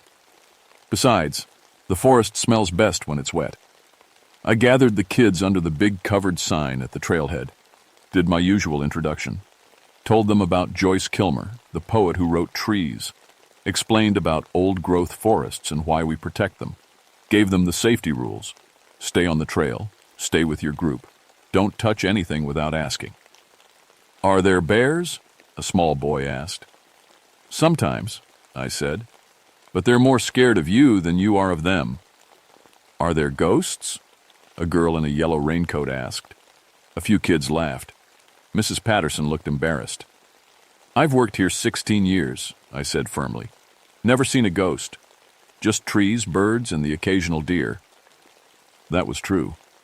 I'd heard the stories, of course. Every old forest has them. Copper Creek, especially. Local folks talked about children's voices in the woods, small shapes moving between the trees. Ghost children, they said. Kids who died in a flash flood back in the 50s. I thought it was nonsense. Guilt, mostly. Parents who let their kids play near dangerous water, then needed something supernatural to blame when tragedy happened. I'd learned a long time ago that nature doesn't need ghosts to be dangerous. It's dangerous enough on its own. We started down the main trail, me in the lead, chaperones spread through the group. The path was muddy but manageable. Fog hung between the trees, making everything look soft and distant. Water dripped from every leaf. I pointed out interesting things as we walked. A pileated woodpecker hole, mushrooms growing on a fallen log, the way the forest floor was layered with different kinds of plants. The kids were good, mostly, asking questions, taking pictures with their little cameras. One boy wanted to know how old every single tree was. A girl collected interesting leaves in a plastic bag. We'd been walking maybe 20 minutes when I saw the first handprint. It was in the mud beside the trail, small, child-sized, fresh enough that rain hadn't filled it in yet. 5 fingers, clear as anything. I stopped, counted heads quickly. All 25 kids were accounted for, grouped together on the path. Everyone stay here for a second, I said. I walked back to look at the print more carefully. Definitely a handprint, small enough to be from a 6 or 7-year-old, but all our kids were older, and none of them had left the trail. Mr. Millstone? Mrs. Patterson called. Everything okay? I looked at the print again. Probably from earlier in the week, some other group. The rain could have preserved it under tree cover. All good, I called back. Just checking something. But my stomach felt tight as I returned to the group. We kept walking, going deeper into the old growth section. The trees got bigger, the forest darker. That's when I heard it. Laughter. Children's laughter, high and clear, coming from somewhere off to our left. I stopped the group. Everyone quiet for a second. 25 kids went silent, which never happens easily. We all listened. There it was again. Definitely laughter. Happy, playful sounds, like kids playing tag. Is that another group? Mrs. Patterson asked. I pulled out my radio. Base, this is Millstone. Do we have any other groups in Sector 3 today? Static. Then, negative, Millstone. You're the only scheduled activity. The laughter came again, closer now, moving through the trees parallel to our trail. Maybe it's hikers, one of the chaperones suggested. People with their own kids. Maybe, I said, but I didn't think so. The laughter had a strange quality, echoey almost, like it was bouncing off trees that weren't there. We started walking again. I kept my ears open. The laughter continued, staying with us, sometimes ahead, sometimes behind. None of the kids seemed to notice. They were too busy looking at the big trees. Then I saw the footprints. A whole line of them, leading off the main trail toward T Creek. Small footprints like the handprint I'd seen earlier. Multiple sets. At least 7 or 8 different kids from the size variation. They headed straight into an area marked with warning signs. Danger. Unstable creek bank. Stay on trail. Hold up, I told the group. I walked to where the prints left the path, looked down the slope. Through the fog and trees, I could see Copper Creek about 40 yards away. It was running high and fast, brown with runoff. The sound of it was loud, aggressive. The footprints led right down to the water's edge. My heart started beating faster. Kids down there alone would be in serious danger. The bank was muddy, unstable. The water was freezing cold and moving fast enough to sweep someone away. "Mrs. Patterson, keep everyone here," I said. "Don't let anyone follow me." I started down the slope, following the prints. They were fresh, made within the last few hours at most. I could see heel marks, toe impressions, kids running, playing. But when I got to the creek bank, the prints just stopped. Not at the water, not going into the water. Just stopped, like whoever made them had vanished into thin air.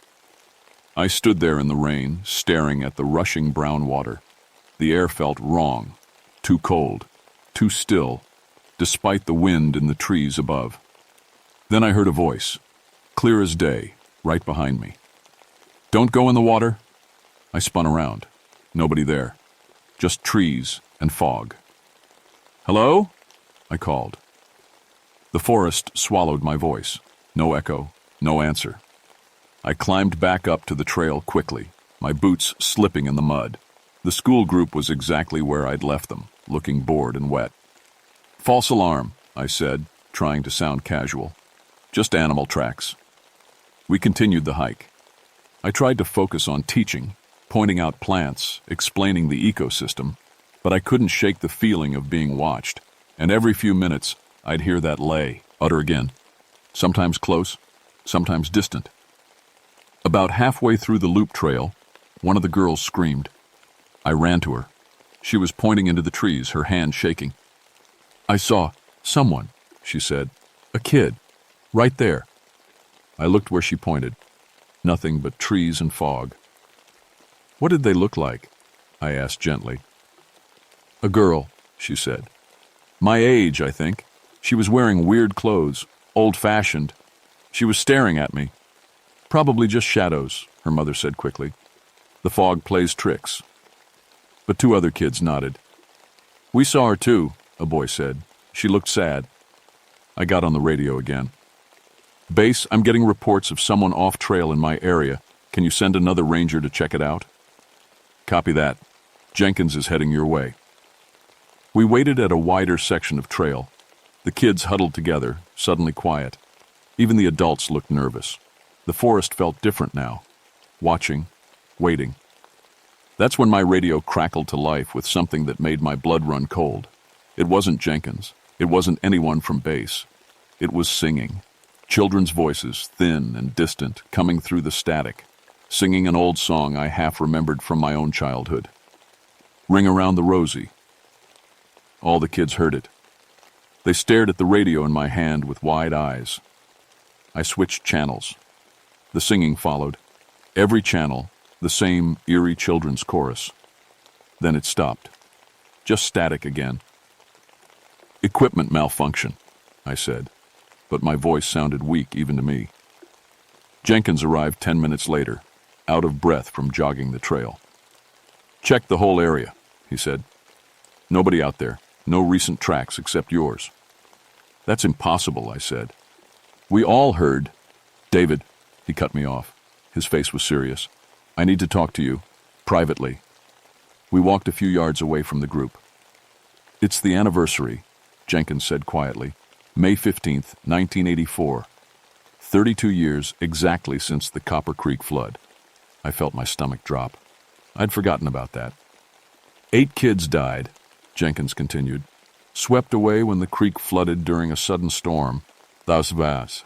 They were playing near the water, just like those footprints you saw."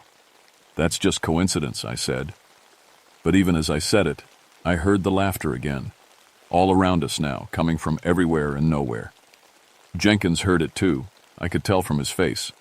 "Get these kids out of here," he said. "Now!" I tried to keep everyone calm as we headed back toward the trailhead. Walk normal pace. Don't run. Running causes panic. But my mind was racing. 32 years ago, 8 children. Flash flood. I'd read about it years ago when I first started working here. A church group picnic near Copper Creek. Sudden thunderstorm. The creek rose 6 feet in less than 15 minutes. The kids never had a chance. We'd made it maybe a quarter mile when the first child appeared on the trail ahead of us. Not appeared. That's not quite right. 1 second the path was empty. Then a little boy was standing there like he'd always been there and I'd just noticed. He was maybe 8 years old, wearing shorts and a striped shirt that looked wrong, old-fashioned, like from an old photograph. He was soaking wet, water dripping from his clothes and hair. His skin was pale, too pale. He stared right at me. His mouth moved, but no sound came out. "Everyone stop," I said quietly. The school kids saw him. Several gasped. Mrs. Patterson grabbed my arm. "Mr. Millstone," she whispered. "What is that?" The boy pointed upstream, toward the source of Copper Creek. His expression was urgent, desperate. His mouth kept moving, forming words I couldn't hear. Then he flickered, like a TV with bad reception, and vanished. "We're leaving," I said firmly. "Everyone, stay together. Move quickly, but don't run." We started walking again, faster now. The kids were scared, holding hands, some crying quietly. The adults kept looking over their shoulders. More children appeared. A girl in a yellow dress. Stan. Ding between 2 trees. 2 boys holding hands, both drenched. A small girl, couldn't be more than 6, sitting on a fallen log. All of them wet. All of them too pale. All of them pointing. Upstream. They appeared and disappeared, never making a sound, always staring at us with those desperate eyes.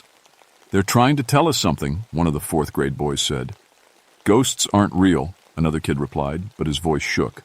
I pulled out my radio. "Base, we have a situation. I need immediate assistance on Trail 4, requesting evacuation protocol." Static. Then a voice that wasn't Base. A child's voice, young and frightened. "The water's coming. Get away from the creek. Please, get away from the creek." Then static again. "Base, do you copy?" I tried again. Nothing. The radio was dead. I looked at the sky. The rain was getting harder. I could hear the creek in the distance, and it sounded louder than before. Angrier. "Mr. Millstone," Jenkins appeared beside me, breathing hard. I checked upstream. "There's a storm system that just opened up in the high country. Weather Service says—" Thunder drowned out his words. Close thunder, the kind that rattles your chest. "Flash flood warning," Jenkins finished. "We've got maybe 20 minutes before the water hits this section." My brain went cold and clear. We were still half a mile from the parking lot, with 25 kids and 4 chaperones, on muddy trails. We'd never make it. "Higher ground," I said. "We need to get above the flood zone." "There's no time to reach the ridge," Jenkins said. "The trail switchbacks would take too long. Then we go off trail, straight up." "David, with all these kids? In this weather? You'll never—" A ghost child appeared right in front of us. A boy, maybe 10 years old. He looked at me with intense, intelligent eyes. Then he turned and ran into the forest, off the marked trail, up the slope. He stopped 20 yards away, looked back, waved for us to follow. "They know a way," I said. "You're going to follow ghosts?" Jenkins stared at me like I'd lost my mind. "They died in a flood," I said. "They don't want us to die the same way." 3 more ghost children appeared on the slope, spread out in a line, waiting, showing us a path. I made a decision. "Everyone," I called to the group, "we're going uphill. Stay together. Follow exactly where I go." "We should stay on the trail," Mrs. Patterson protested. "That's the first rule." Thunder boomed again, closer. Through the trees, I saw the creek. It was visibly higher than 10 minutes ago. And I could hear something new, a roaring sound like an engine. But it wasn't an engine. It was water. A lot of water. Moving fast. "If we stay on the trail, we die," I said flatly. "Trust me." I started up the slope, following the ghost boy. The kids followed, scared but obedient. The chaperones came last, supporting the smaller children. The ghost children guided us. They appeared ahead, showing gaps between trees, pointing out stable ground, warning away from hidden roots and loose rocks. They moved through the forest like they were part of it, flickering in and out, always just ahead, always leading us higher. My legs burned. The kids were struggling, especially the smaller ones. I grabbed one girl who stumbled, pulled her forward. Jenkins carried a boy who was too tired to climb. Behind us, I heard a sound like a freight train. "Don't look back," I shouted. "Keep climbing." But I looked back. The wall of water hit the trail where we'd been standing 2 minutes ago. It wasn't like normal creek flooding. It was a solid wall, 6-7 feet high, brown and violent, full of trees and debris. It tore through the forest like a living thing, destroying everything in its path. "Faster!" I yelled. The ghost children were all around us now, 8 of them, all visible at once. They moved among the living kids, and I swear I saw them physically pushing, supporting, guiding. A small ghost girl took the handout of a crying boy and pulled him forward. The ghost boy in the striped shirt showed me a break in the dense undergrowth. We climbed. My lungs screamed. Kids were crying, slipping, but we kept moving. The water was following us up the slope. Not as fast, it was spreading out, losing power, but still dangerous, still deadly. "There," Jenkins pointed. "That ridge." One final push. The ghost children surrounded us, a protective circle, urging us forward with their silent mouths and desperate eyes. We scrambled onto a rocky ridge 30 feet above the trail, collapsed, gasping. All 25 kids, all 4 chaperones, Jenkins and me. Below us, the flood raged. It had completely swallowed the trail. Trees cracked and fell. The sound was deafening. We'd made it by less than a minute. We sat on that ridge, soaked and shaking, watching the water destroy everything below. Mrs. Patterson was crying. Several kids were too. One chaperone was praying quietly. I counted heads 3 times. Everyone was here. Everyone was alive. The ghost children stood at the edge of the ridge looking down at the flood. They were more solid now, more real than before. I could see their faces clearly, and I recognized them. There was a memorial plaque at the visitor center. I walked past it every day. It listed the names and ages of the 8 children who died in the 1952 flood. It had a photograph, black and white, grainy, of a church picnic, kids playing by the creek.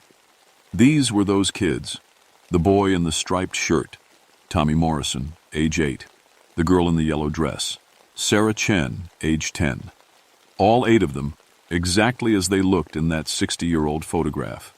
They'd been trying to warn us all along, the footprints, the laughter, the voices on the radio, all of it, trying to tell us the same thing. Get away from the water, because they knew. They'd been watching this forest for 32 years. They'd seen the weather patterns. They knew when conditions were right for another flood, and they'd been desperately trying to save us from their own fate. "Can you see them?" I asked Jenkins, quietly. He nodded, his face pale. "All 8. Everyone can see them," Mrs. Patterson whispered. She was staring at the ghost children with wide, scared eyes. The smallest ghost, Mary Alice Walker, age 6 according to the memorial, turned to look at us. She smiled. It was a sad smile, but genuine. Then she pointed down the ridge, away from the flood, showing us another path, a way to safety. "Thank you," I said out loud. All 8 children looked at me. Tommy, the one in the striped shirt, nodded. His mouth moved, and this time I heard it. Faint, like wind through leaves, but clear. "Be careful. Always be careful." The sun broke through the clouds. Just a single ray, cutting through the rain and fog, illuminating the ridge. In that light, the children began to fade, not vanishing, transforming. They became transparent, peaceful. The desperate urgency was gone from their faces. They looked like regular kids again, kids who'd just finished playing, ready to go home. One by one, they waved goodbye. The little girl in yellow blew us a kiss. Tommy saluted like a soldier. Then they were gone. The rain kept falling. The flood kept raging below. But the forest felt different now, lighter somehow. like something heavy had been lifted. "Mr. Millstone," one of the boys said, "were those really ghosts?" I looked at the 25 living, breathing children sitting safe on that ridge. I thought about the 8 who'd died trying to save them. "Yeah," I said, "they were really ghosts." "Are they gone forever?" a girl asked. I watched the sun rays slowly fade back into clouds. Down below, the flood was starting to recede, leaving mud and destruction in its wake. "I don't think so," I said. "I think they'll be here as long as they're needed." We waited an hour for the water to go down. When it was safe, we followed the path the children had shown us, a route that took us around the worst of the damage, eventually connecting to a maintenance road. Emergency vehicles met us there. Paramedics checked everyone. We were cold, scared, bruised, but alive. Every single one of us. The news called it a miracle. Rangers' quick thinking saves 29 from flash flood. The Weather Service said it was the worst flash flood in 40 years. The main trail we'd been on was completely destroyed. If we'd stayed on it, we would have died. But it wasn't my quick thinking. It was 8 children who'd been waiting 32 years to save someone. That was 4 months ago. I'm still a ranger at Joyce Kilmer Forest, still leading school groups through the old growth sections. But some things have changed. First, I made sure the memorial plaque was updated. It's bigger now, with proper photographs of all 8 children, their names, their ages, what happened to them. We installed it at the new trailhead, the one we built after the flood destroyed the old one. I start every tour there now. Tell the kids about the 1952 flood, about the 8 children who died. I don't tell them about the ghosts, not officially, but I make sure everyone understands. Respect the creek. When the rangers say danger, they mean it. Nature doesn't give second chances. Second, we developed a whole new flood safety education program. Weather monitoring, early warning systems, evacuation routes. The Forest Service gave me a commendation for it. They don't know I based it all on what I learned from 8 dead kids. Third, I listen now. Really listen.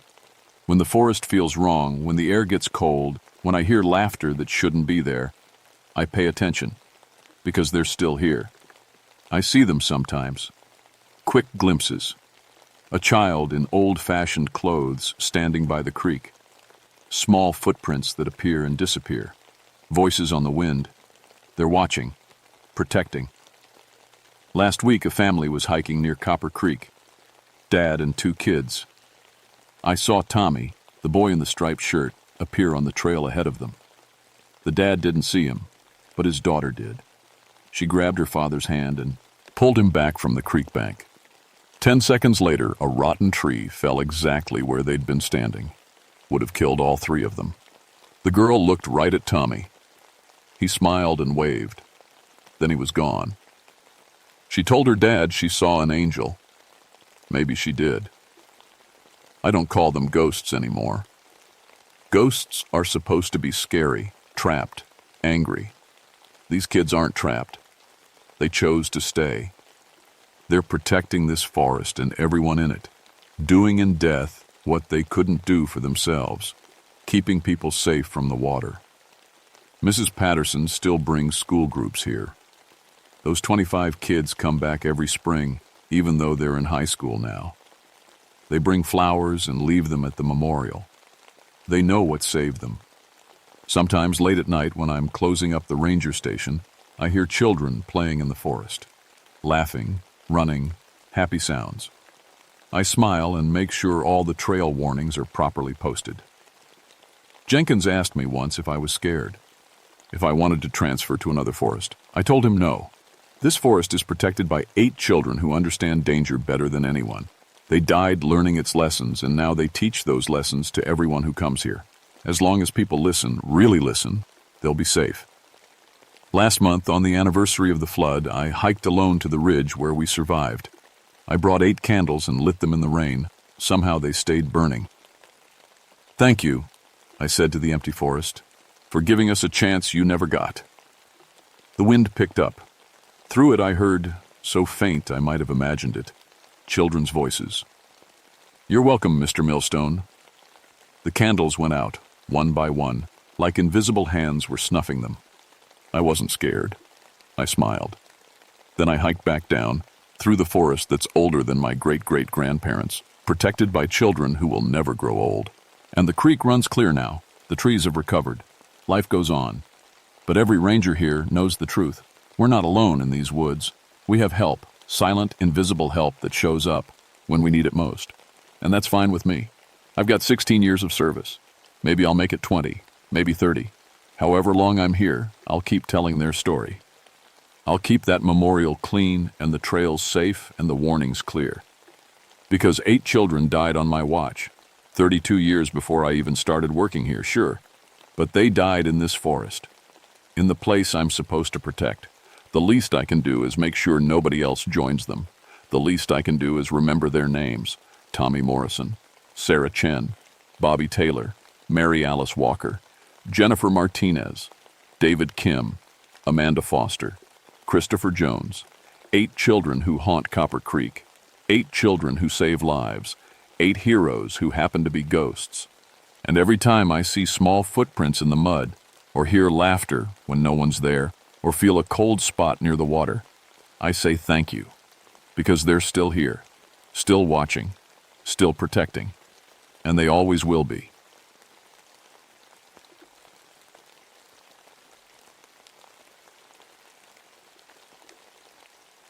My name is Catherine Redwood, and I've been a ranger in Pisgah National Forest for 19 years. Before that, I was a state trooper for 8 years. I've seen car wrecks that would turn your stomach. I've handled bar fights and domestic calls and everything in between. I don't scare easy. That's what I told myself anyway, right up until August of 1968. I was 44 years old that summer, and I thought I'd seen it all. The mountains don't surprise me anymore, or so I believed. I knew every trail on Balsam Mountain Ridge like I knew the rooms of my own house. 6,200 feet up, where the air gets thin and the trees grow thick. Rhododendron bushes so dense you could hide a car in them. That's my territory. That's where I work. August came in hot that year. We hadn't seen rain in 6 weeks. The creeks were running low and the animals were getting desperate. You could see it in their behavior. Deer coming down to the campgrounds looking for water. Bears getting bold around the food lockers. It made people nervous, but it was natural. Drought does that to wildlife. The calls started coming in around the first week of the month. Farmers losing livestock, a sheep here, a calf there, throats torn out, lots of blood. The local sheriff called me up. "Cat," he said. Everyone calls me Cat. "We got a problem up on the ridge. Something's killing livestock. People are saying mountain lion." I laughed. I actually laughed at him. "There haven't been mountain lions in these mountains for 50 years, I told him. "People see a house cat in the shadows and suddenly it's a cougar. I'll take a look, but it's probably just a pack of wild dogs." I drove up to the Campbell farm that afternoon. The sun was beating down hard, making the asphalt shimmer. Old man Campbell met me at his fence line, his face red and sweaty under his hat. "Lost 3 sheep this week," he said, ding me out to his back pasture. "Something big did this, Cat. Real big." He wasn't wrong. The sheep was torn apart, but not like any dog would do it. The throat was ripped clean open, but here's the weird part. Most of the meat was still there. Whatever killed it hadn't eaten much. It was like the thing was killing just to kill. "Could be a bear," I said, crouching down to look at the tracks in the dry dirt. They get aggressive when water's scarce.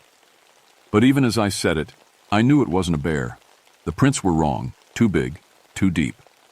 I pulled out my measuring tape, 6 inches across, deep claw marks extending 3 inches in front of each toe print. "That's a hell of a big cat," Campbell said, looking over my shoulder. I didn't answer. I was too busy trying to figure out what could make a print that size. My mind was working through the possibilities, tossing out each one. Not a bobcat. Too small. Not a mountain lion. Extinct around here. And even if one wandered through, they don't get this big. Not a bear. Wrong print entirely. "I'll set up some cameras," I told Campbell. "We'll figure out what this is." I spent the rest of that day driving between farms, looking at kill sites. 4 different properties, all within 10 miles of each other. All the same pattern. Throats torn out. Blood everywhere. Meat left behind.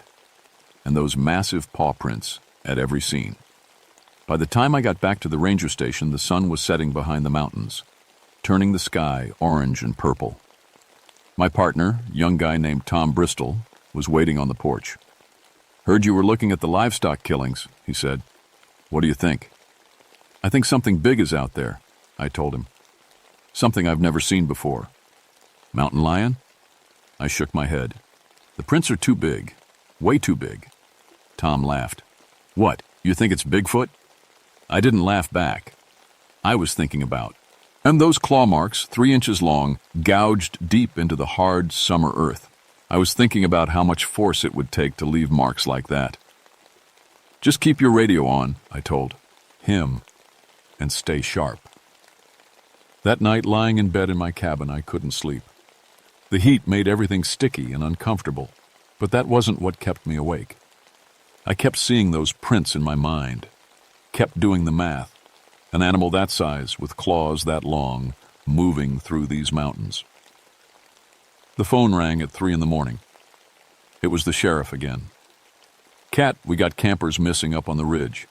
3 college kids from Charlotte. Their tents torn to shreds, blood everywhere. You need to get up there now." I was dressed and in my truck in 5 minutes, my service revolver on my hip, my emergency kit in the back. As I drove up the mountain road in the darkness, my headlights cutting through the trees, I felt something I hadn't felt in years: fear. The campsite was at Devil's Fork, a popular spot about 2 miles up from the main road. By the time I got there, the sheriff and 3 deputies were already standing around with flashlights, looking sick. I've seen bad things in my career. This was worse. The tent was shredded, not cut, shredded like something had just ripped through the fabric with its claws. Blood was sprayed across the ground, across the trees, across everything. One of the sleeping bags was torn open, soaked red. "Where are the bodies?" I asked. "That's the thing," Sheriff Morton said, his voice shaky. "We can't find them. We found pieces, but not the bodies." I walked the perimeter of the campsite with my flashlight, following the blood trail. It led into the rhododendron thicket, then just stopped. Like whatever took them had vanished into thin air, but the tracks were there. Those same massive paw prints, only now there were more of them, lots more, and they were deeper, like the animal had been carrying something heavy. "How many?" I asked Sheriff Morton. 3 different print sizes," one of his deputies said. He was young, maybe 25, and he looked ready to throw up. "At least 3 different animals." 3 giant cats working together, hunting together. We searched until sunrise, but we didn't find the bodies. What we did find made my blood run cold. About 100 yards from the campsite, up near a rocky outcrop, I found claw marks on a tree, deep gouges in the bark, running vertical. I held my flashlight up, following them with the beam, 12 feet high. "That's impossible," Morton said, standing beside me. "No cat can reach that high." "No cat we know about," I said quietly.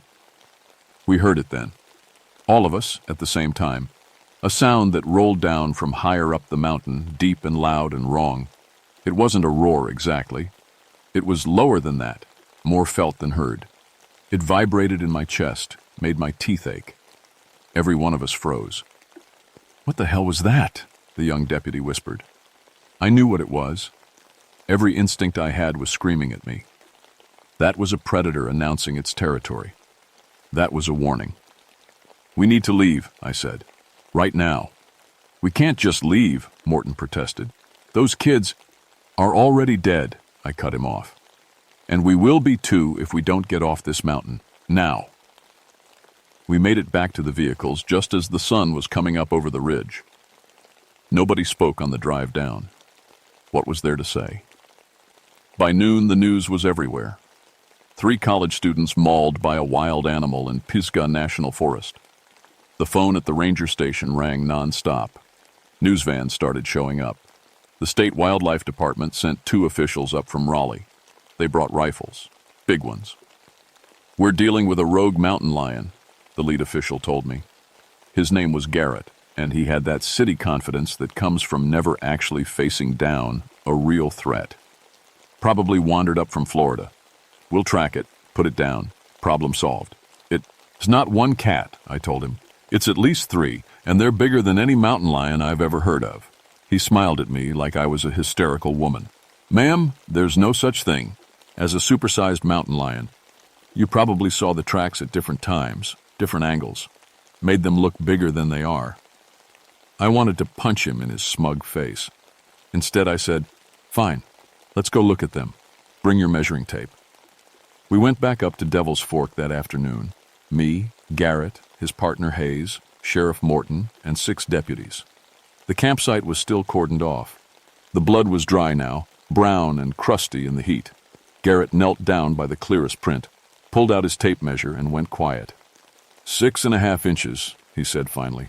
That's not possible. Told you, I said.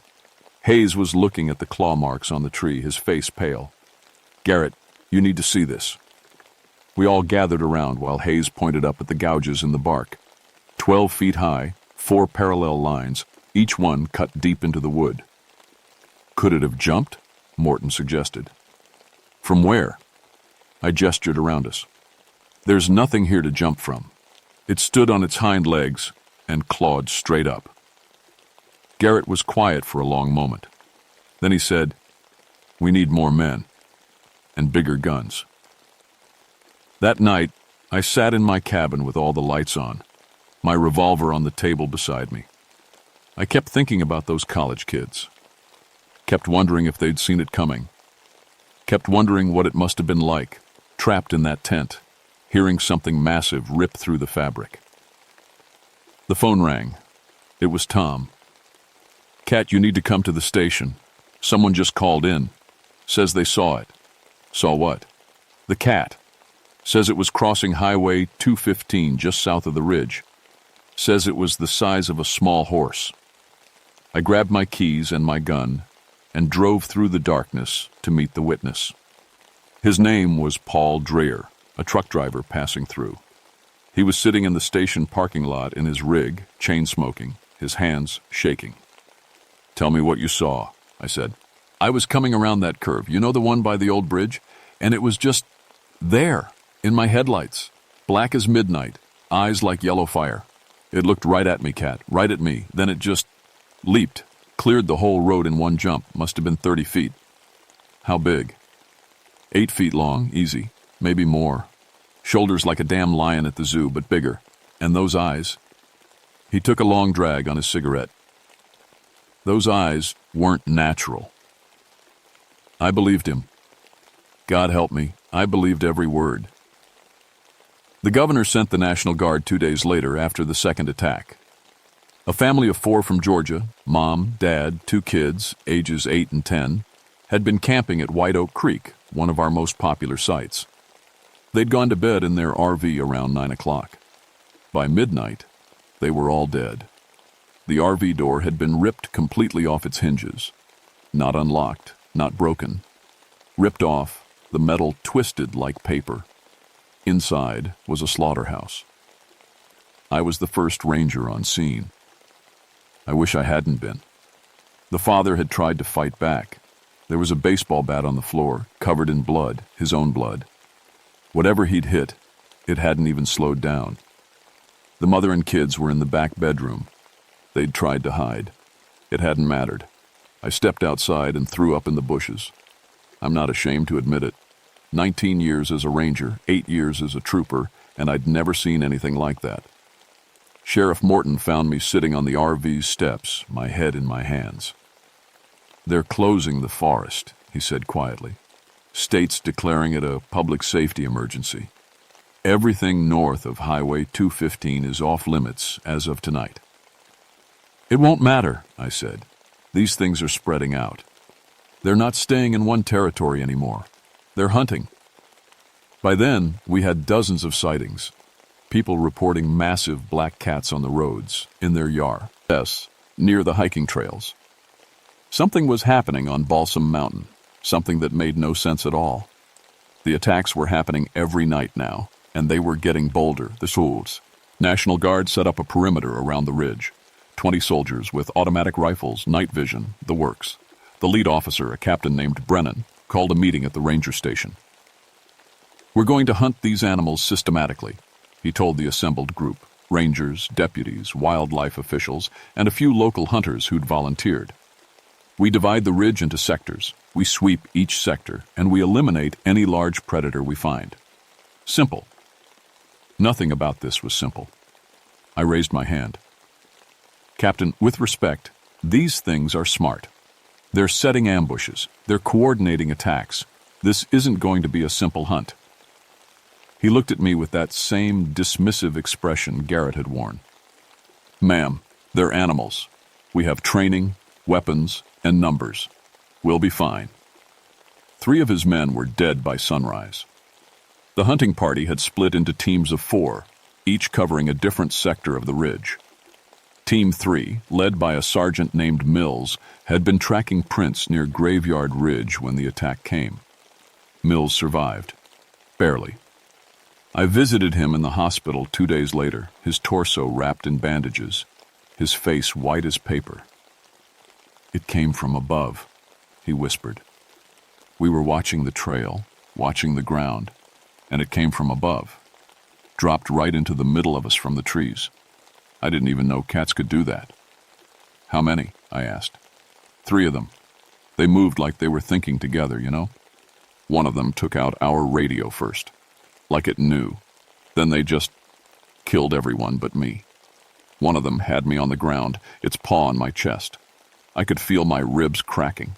It looked right at me, and I swear to God, Cat, it was deciding whether I was worth killing. It chose to let me live, like a message. What did it look like? Bigger than any cat has a right to be. 400 pounds, maybe more. Black, fur, yellow eyes. But the teeth, Cat, the teeth were wrong, too long, like a saber-toothed tiger or something. And the way it moved, too fast, too fluid. Nothing should move like that. After Mills, nobody wanted to volunteer for the hunting parties. The guard pulled back to defensive positions, protecting the towns and campgrounds, but refusing to go into the deep forest. Can't say I blamed them. That's when I decided to go up there myself. Tom tried to stop me. Cat, that's suicide. You've seen what these things do. Somebody has to figure out what's going on, I told him. Somebody has to track them back to wherever they're coming from. I know these mountains better than anyone. And if you find them? I checked my revolver, made sure I had extra ammunition, packed my emergency flares and my first aid kit. Then at least we'll know what we're dealing with. I went up at sunset, when the light was fading and the shadows were getting long. I parked my truck at the Graveyard Ridge trailhead and hiked in, moving quietly, watching everything. The forest was wrong. That's the only way I can describe it. The birds weren't singing. The insects weren't buzzing. Everything was quiet, like the whole mountain was holding its breath. I found the first kill site a mile in, a black bear, full-grown, torn apart. Its head was twisted completely around and its body was opened from throat to belly. The meat was untouched. Just like the livestock, just like the people. Whatever these things were, they weren't killing to eat. They were killing because they liked it. I followed the blood trail deeper into the thicket, my hand on my gun. The sun was almost gone now, the last light filtering through the trees in long orange beams. I should have turned back. I knew I should have turned back.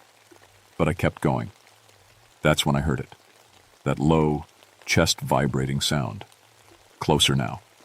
Much closer. I froze, my hand tightening on the revolver. The sound came again from somewhere up ahead. Then another call answered it, from behind me, and another from my left. They'd surrounded me. I saw the first one step out from behind a massive oak tree about 50 yards ahead. Even in the dying light, I could see how big it was. Massive shoulders, sleek black fur, and those yellow eyes that seemed to glow from within. It moved toward me slowly, deliberately, its muscles rolling under its skin. The second one appeared to my right, then the third behind me. They were coordinating, moving together, cutting off my escape routes. I backed up against a large rock, putting something solid behind me, and raised my revolver. My hand wasn't shaking. That surprised me. Even terrified, muscle memory kicked in. I'd fired this gun 1,000 times. "Come on, then," I said out loud. My voice sounded small in the vast forest. "Let's do this." The alpha, the one in front, tilted its head, studying me. Then it made a sound I'll never forget. Not a growl, not a roar. It was almost like laughter, low and rumbling and wrong. They were playing with me. That's when I realized they weren't going to kill me. Not yet. They were sending a message, just like they'd done with Mills. This was their mountain now. We were just prey. I fired a shot into the air, the crack echoing through the trees. All three cats scattered into the darkness, moving with impossible speed. 1 second they were there, the next they were gone, like shadows dissolving. I ran. I'm not ashamed to say it. I ran back down that trail as fast as my legs would carry me, my heart pounding, my breath coming in gasps. I could hear them following me, hear them moving through the brush on either side, herding me, pushing me toward the trailhead. They let me get to my truck. They let me drive away. But I knew, we all knew, that this wasn't over. They were just getting started. The next day I went to see old Mary Hawkins. Mary was Cherokee, 93 years old, and she knew more about these mountains than any living person. She lived in a small house just outside the forest boundary, and she'd been watching this whole thing unfold on the news. She was waiting for me on her porch when I pulled up. "I wondered when you'd come," she said. "Mary, what are these things?" She gestured for me to sit. When I did, she poured me coffee from a thermos and looked out at the mountains. "My grandmother told me stories," she said, "about the old times, before the white people came, about spirits that lived in the high places, hunters that never died, predators that couldn't be killed. She said they were the mountain's revenge for all the blood spilled here. Cherokee blood, settler blood, soldier blood. This land remembers." "So they're ghosts? Spirits?" "They're real enough to kill," Mary said. "But they're not natural, not completely. When the land gets sick, drought, fire, too much death, sometimes the old things wake up. Sometimes they come back." "How do we stop them?" She looked at me with sad eyes. "You don't stop them. You survive them. You make them respect you. You prove you're strong enough to share this mountain with them." "How?" "Face the alpha. Alone. Fight it. And if you win, they'll leave. For a while anyway. Until the next time. And if I lose, then you die and they keep killing until someone else is strong enough to challenge them." I drove back to the station and called Captain Brennan. "I know how to stop them," I told him, "but I need you to trust me." That night, we set up at Devil's Fork, me alone with every spotlight and flare we could find. The plan was simple and completely insane. Draw out the alpha, challenge it directly, and either drive it off or die trying. The guard formed a perimeter a quarter-mile out, ready to evacuate me if things went wrong. But we all knew that if things went wrong, there'd be nothing left to evacuate. I sat in the middle of the clearing where those college kids had died, surrounded by spotlights pointing outward, a flare gun in one hand and my revolver in the other, waiting. The cats came at midnight. I heard them first, that low, rumbling call echoing through the trees. Then I saw the eyes, dozens of them, reflecting the spotlight beams. They'd brought the whole pack, but only one stepped into the light. The alpha was enormous, 400 pounds easy, maybe more. Its shoulders were level with my chest. Black fur rippled over muscles that looked carved from stone. When it opened its mouth, I saw teeth like knives, longer than my fingers. It walked toward me slowly, deliberately, its yellow eyes locked on mine. This was it. This was the moment that would decide everything. "Just you and me," I said, my voice steady despite my racing heart. The alpha stopped 10 feet away. We stared at each other for a long moment. Then it charged. I fired the flare gun directly at its face. The flare exploded in a burst of brilliant red light, and the cat screamed, actually screamed, and veered away. Mary had been right. They were sensitive to bright light, to fire. I dropped the flare gun and pulled my revolver, firing 3 shots as the cat circled. 2 missed. One caught it in the shoulder and it roared in pain and fury. Then it came at me again, faster than anything that size should move. I dove to the side, felt claws rake across my back, tearing through my jacket and the flesh beneath. Pain exploded through me, hot and sharp. I rolled, came up firing, emptied the revolver. The alpha stumbled, blood streaming from multiple wounds. But it didn't go down. It stood there, bleeding, snarling, gathering itself for another charge. I grabbed another flare from my belt, struck it against the ground. It burst into brilliant white light, brighter than the spotlights. I held it up like a torch. "Come on!" I screamed at the cat. "Come on, you bastard!" The alpha looked at me, its yellow eyes full of hate and pain, and something that might have been respect. Then it turned and limped away into the darkness. Her eyes in the trees vanished with it. I stood there, bleeding, shaking, holding that flare high until it burned out. Then I collapsed. I woke up in the hospital 3 days later. The claw wounds across my back required 97 stitches. The doctor said I was lucky. Another inch deeper and the claws would have hit my spine. Lucky. Sure. The attacks stopped after that night. The guards swept the ridge, but they found no more cats, just tracks, leading up into the highest, most remote parts of the mountain. Where they went, nobody knows. The official story was rabid mountain lions, eliminated by wildlife management. They closed Balsam Mountain Ridge indefinitely for ecological restoration, set up cameras, motion sensors, the whole 9 yards. Sometimes those cameras catch something, a shadow moving through the trees, too big to be a bobcat, too sleek to be a bear, yellow eyes reflecting the night vision. But by the time anyone gets up there to look, there's nothing but tracks. I took a desk job after I recovered. My back never healed right, too much nerve damage. On cold nights, the scars ache, reminding me. Sometimes I dream about those yellow eyes, about that rumbling laugh. 11 people died that August. 7 civilians, 2 hunters, 2 guard members. Could have been a lot more. Should have been more, including me. Local people still tell the story. The beast of Balsam Mountain, they call it. Parents warn their kids to stay out of the deep forest. Hunters avoid the ridge after dark. Rangers know to carry flares, just in case. Because everyone up here knows the truth, even if they won't say it out loud, the cats are still there. Sleeping, maybe. Waiting. This is their mountain, has been for longer than any of us have been alive. We're just guests here, and sometimes, when the land gets angry, when too much blood has been spilled, they remind us of that fact. I drive ute, pee to the ridge sometimes, on my days off. Park at the closed gate, look up at those high peaks. The forest is green again now. The drought broke in September. The streams are running. The animals are healthy. Everything looks peaceful. But I know better. I've seen what lives up there, and I know that someday, maybe not this year, maybe not for 10 years, but someday when conditions are right, those yellow eyes will open again, and someone else will have to face them. I keep my flare gun in the glove box, just in case. Because that's the thing about the mountains.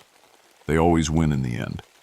The best you can do is survive them, respect them, and remember that we share this world with things older and stronger than ourselves.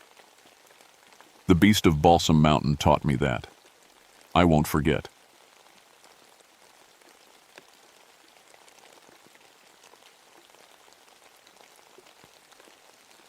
My name is Jacob Ashwood, and I've been a park ranger for 17 years. Most people think my job is about campfire safety and telling tourists where the bathrooms are. They're wrong. I'm a mountain rescue specialist in the Blue Ridge Mountains of Virginia, and I've pulled more dead bodies off these peaks than I care to remember. October 1973. That's when it happened. That's when I learned some things are worse than falling off a cliff. The harvest moon hung fat and orange over Devil's Backbone Ridge that Tuesday evening. I was finishing paperwork at the station when the call came in. A family of 5, the Mercers from Richmond, hadn't checked in after 3 days on the Devil's Backbone Trail. 72 hours is when hope starts dying. I grabbed my gear, rope, Coleman lantern, first aid kit, my old .38 revolver. The radio pack weighed 20 pounds, but up there, it was your lifeline to the outside world. No cell phones in 1973, No GPS, just you, your equipment, and the mountain. The forecast said early frost, maybe snow. Unusual for October, but the mountains make their own weather. I know Devil's Backbone better than my own backyard. 2,800 feet of ridgeline, narrow as a balance beam in places. The Cherokee used to bury their dead up there, called it the place where spirits walk. Nowadays, we just call it dangerous. 13 people have died on that trail since I started keeping count. My brother Tommy was one of them. 1962. He was 19. Went hiking with his girlfriend and never came back. They found him at the bottom of the North Ravine, neck broken. The girlfriend? Never found her at all. That's why I took this job. That's why I spent 11 years learning every rock, every tree, every dangerous drop on these mountains. I wanted to make sure no other family got the call my parents got. I don't believe in ghosts. I'm a practical man. Mountain rescue is about physics and weather and human stupidity. People get lost because they don't respect the wilderness. They die because they panic. Simple as that. But as I loaded my pack that night, something felt wrong. The air was too still, too quiet. Even the crickets had gone silent. I radioed the station. "This is Ashwood, heading out to Devil's Backbone. Should be back by dawn." The dispatcher, Marnie, sounded worried. "Jacob, the weather service just updated. Storm front moving in fast. Temperature's going to drop 40 degrees overnight." Then I better find them quick. I drove my Jeep as far as the logging road would take me, about 4 miles from the ridge. The last mile of that drive, my headlights caught something that made me slow down. Deer, maybe 30 of them, all running downhill, away from the ridge. Animals know things we don't. That's what my grandfather used to say. He was Cherokee, raised on the old stories. Used to tell me about the banshee that lived in these mountains, a white woman who screamed before people died. I'd laugh at him. "Banshees are Irish nonsense, Grandpa. This is Virginia." He'd just shake his head. "Spirits don't care about geography, boy." I parked at the trailhead and started hiking. My flashlight cut a weak beam through the growing fog. The temperature had already dropped 20 degrees. My breath came out in clouds. 2 hours of climbing brought me to their last known campsite. I found it just after 11 p.m. The tent was still standing. The campfire still had warm coals. I touched the coffee pot, still hot. But no people, no sounds, no signs of struggle. 5 sleeping bags laid out nice and neat. Food sitting on the camp table, half-eaten, like they'd all just stood up in the middle of dinner and walked away. I called out, "Hello, Park Ranger, anyone here?" My voice echoed off the rocks. No answer. Then I noticed something that made my skin crawl. 5 sets of footprints leading away from camp, heading north, toward the cliff edge, walking in a perfect straight line, like soldiers marching. I followed those footprints for 30 minutes. My flashlight kept dimming, which was strange because I'd put in fresh batteries that morning. The fog got thicker. Soon I could barely see 10 feet ahead. The footprints led me to an old Cherokee stone circle. My grandfather had shown me this place when I was a kid. 5 standing stones arranged in a ring, each one carved with symbols nobody could read anymore. The Cherokee elders said it was a sacred place, a barrier. Against what? I'd asked Grandpa. Against things that shouldn't cross over. I stepped into the circle. My compass started spinning. Just spinning and spinning. The needle couldn't find north. I tapped it, shook it. Nothing helped. That's when I heard the radio crackle. Static at first, then voices. Speaking a language I didn't understand. Cherokee, maybe. Old Cherokee. The words were too fast, too frantic. They sounded scared. "Hello?" I said into the radio. "This is Ranger Ashwood. Who is this?" The voices got louder, more desperate. Then I heard dates. 1782. Massacre. The woman screams. The radio went dead. My hands were shaking. I'm not ashamed to admit it. 17 years of mountain rescue, and I'd never felt fear like that. the kind that starts in your stomach and spreads like cold water through your whole body. I kept following the footprints. They led past the stone circle toward the ridge's edge. The fog was so thick now I had to feel my way along, using the trees as guides. That's when I saw them. 5 figures walking single file. A man, a woman, 2 kids, and a teenager. The Mercer family. They were maybe 50 feet ahead, walking steadily toward the cliff. "Hey!" I shouted. "Stop! That's a cliff edge!" They didn't turn around, didn't slow down, just kept walking. I ran after them, my boots slipping on the wet leaves. "Stop, please!"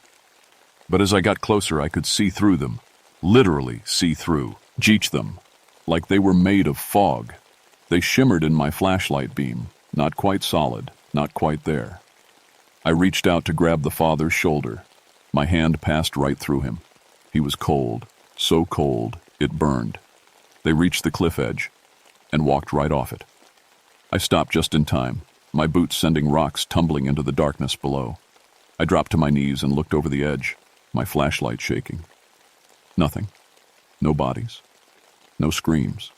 Just fog and darkness and the sound of wind through the rocks. But the footprints were still there, clear as day, leading right to the cliff edge, and then stopping. Not turning around. Not sliding. Just ending. Like they'd stepped off solid ground and vanished mid-step. I backed away from the edge, my heart hammering. Okay, stay calm. There's an explanation. Has to be. Maybe they never came this far. Maybe these are old footprints from someone else. Maybe the fog is playing tricks on your eyes. But I knew what I'd seen. I heard crying. A child crying. Coming from deep in the ravine below, hundreds of feet down. I called out. "Hello? Can you hear me?" The crying echoed back. But wrong. The echo should have taken 2 seconds to bounce back from that depth. This echo came back instantly, like the sound was right next to me. My watch stopped. I looked down at it. The hands had frozen at 11:47 p.m. And then I heard it. A woman's voice, singing. Old words. A lullaby, maybe. Coming from somewhere in the fog behind me.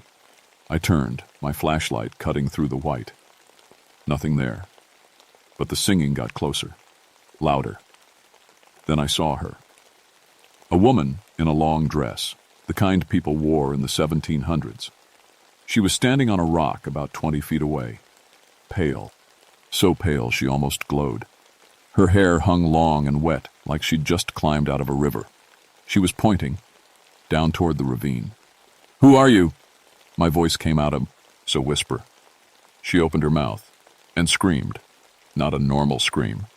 This was something else. Something that went straight into your brain and turned everything inside you to ice. The sound made my nose start bleeding. Made my ears feel like they were being stabbed with needles.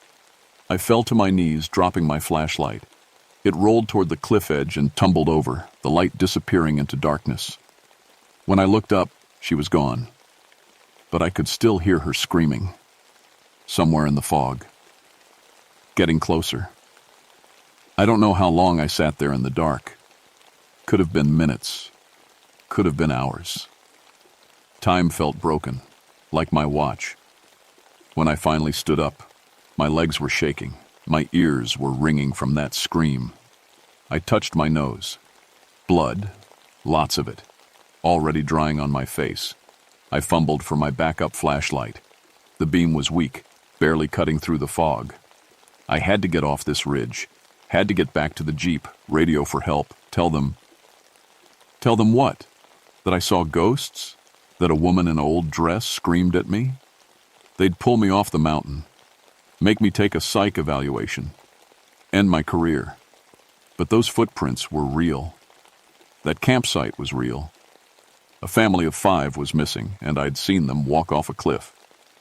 I made my way back to the Cherokee stone circle. Something about those stones felt safer, like they were a shield against whatever was out there in the fog. That's when I found the first body. Mr. Mercer, the father. He was lying just outside the stone circle, face down. I rolled him over and checked for a pulse. Nothing. He was cold, stiff, dead for at least a few hours. But here's what made my blood run cold. There wasn't a mark on him, no injuries, no broken bones, no sign of how he died. He just looked empty, like something had sucked the life right out of him. His eyes were open, staring at nothing.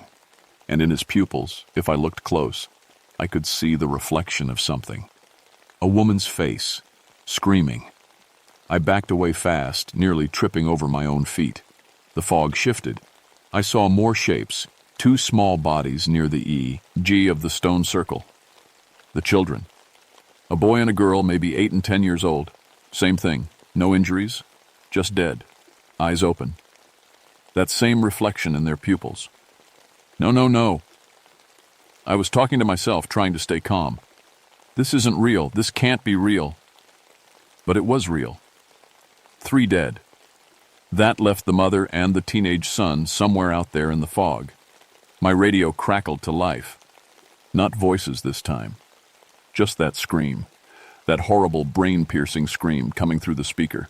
I ripped the radio off my belt and threw it away. It kept screaming even as it hit the ground, the sound echoing off the rocks. A tree branch snapped behind me. I spun around.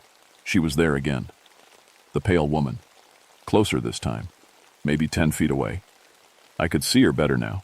Her dress was rotted and torn. Her skin was gray-white like a corpse. Her eyes... God, her eyes were completely white. No pupils. Just white. And she was looking right at me. "What do you want?" My voice cracked. She pointed past me, toward the ravine. Then she opened her mouth. I ran. Didn't wait for the scream. Just turned and ran, branches whipping my face, my boots sliding on wet leaves. I could hear her behind me, not footsteps. Something else. Like wind. Like she was floating. I crashed through the undergrowth, not caring about the trail anymore, just trying to get away. My weak flashlight beam bounced wildly. I saw rocks, trees, fog, rocks, trees. And then I saw him. The teenage son, David Mercer. 16 years old, according to the missing persons report. He was standing near a small cave entrance pressed against the rock wall. Alive, terrified, staring at something in the darkness behind me. "Run!" I shouted at him. "Get inside the cave!" But he couldn't move. He was frozen in fear, his whole body shaking. I grabbed him and shoved him into the cave. We scrambled back into the darkness, my flashlight dimming even more. The cave was small, barely big enough for both of us. "She killed them," David whispered. "She killed my whole family. She made them walk off the cliff. I hid, but she found me. She's been hunting me for hours." "Who is she?" "I don't know. She just appeared at our campsite, started singing, and everyone just stood up and followed her. I ran. I'm the only one who ran." We pressed ourselves against the back of the cave. I could hear something outside, that singing again, getting closer. Then she appeared at the cave entrance. 7 feet tall now, not 5 feet like before. 7 feet, growing bigger. Her white eyes filled the whole cave with pale light. She reached one arm inside. Her fingers were too long, too thin, like spider legs. They stretched toward us, getting longer and longer, defying physics, defying reality.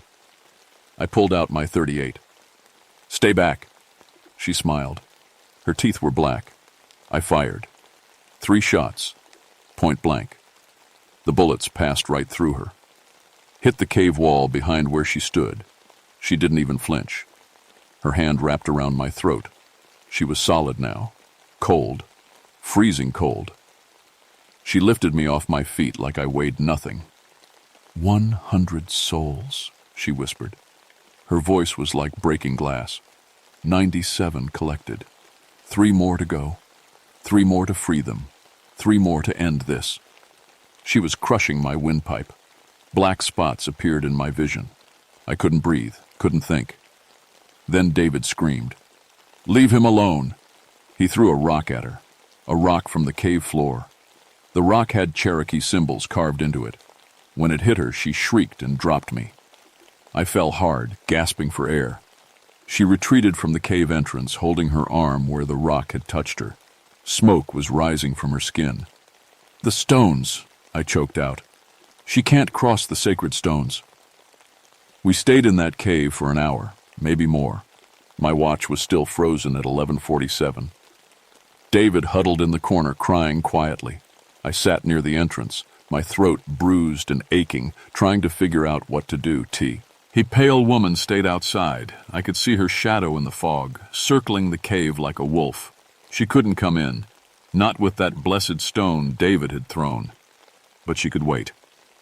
My grandfather told me stories, I said, my voice raspy, about a woman who died here, long time ago, 1782, during a Cherokee raid. Her name was Mary Whitmore. She got separated from her family, lost in these mountains. They never found her body. What happened to her? David asked. The Cherokee warriors found her first. Or maybe something else did. The stories get confused. But she died up here, and her spirit never left. I looked at the shadow outside. I think she made some kind of deal with whatever lives in this mountain. The Cherokee spirits, the old ones. What kind of deal? 100 souls. She collects 100 souls and they'll let her go. Let her pass on. That's what she said. 97 collected, 3 more to go. David's face went white. My family. We were going to be the last ones? No. I stood up, my legs still shaky. She wants me too. You're number 98, I'm 99. There's still one more hiker group coming up this trail tomorrow. They'll be number 100. We had to stop her. But how do you stop a ghost? A thing that can't be shot, can't be fought, can't even be touched except with blessed Cherokee stones. I thought about what my grandfather had taught me, about the stone circle, about the barrier. The stones aren't just protecting us, I said slowly. They're binding her, keeping her connected to this place. That's why she can't cross them. She's tied to the mountain through those stones. So if we destroy the stones, maybe we break the binding. Maybe we free all those spirits at once, the Cherokee ones and her. Or maybe we make it worse, David said. Maybe. But I was out of options. Dawn was coming. The new hiking group was about. We'll be here by noon. If we didn't do something, that woman would have her 100 souls. And then what? Would she keep going? Would she be free to haunt the whole mountain instead of just this ridge? I had dynamite in my rescue pack.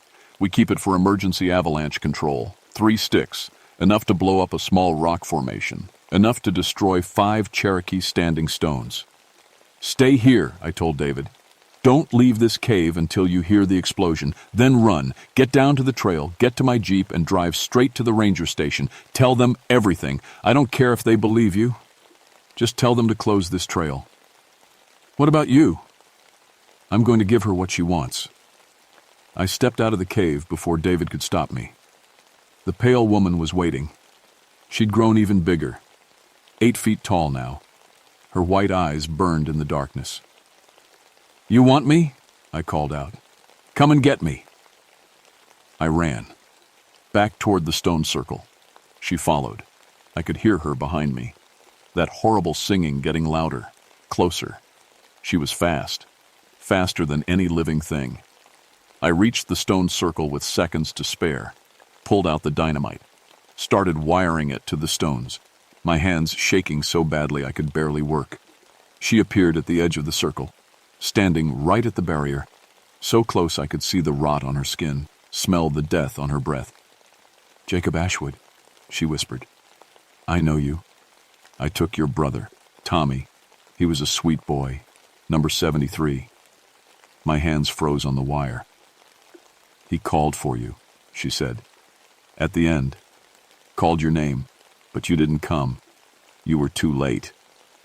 Shut up. I can show you. I can show you what he saw, what they all see. She smiled. Would you like that? Would you like to see your brother again? For a moment, God help me.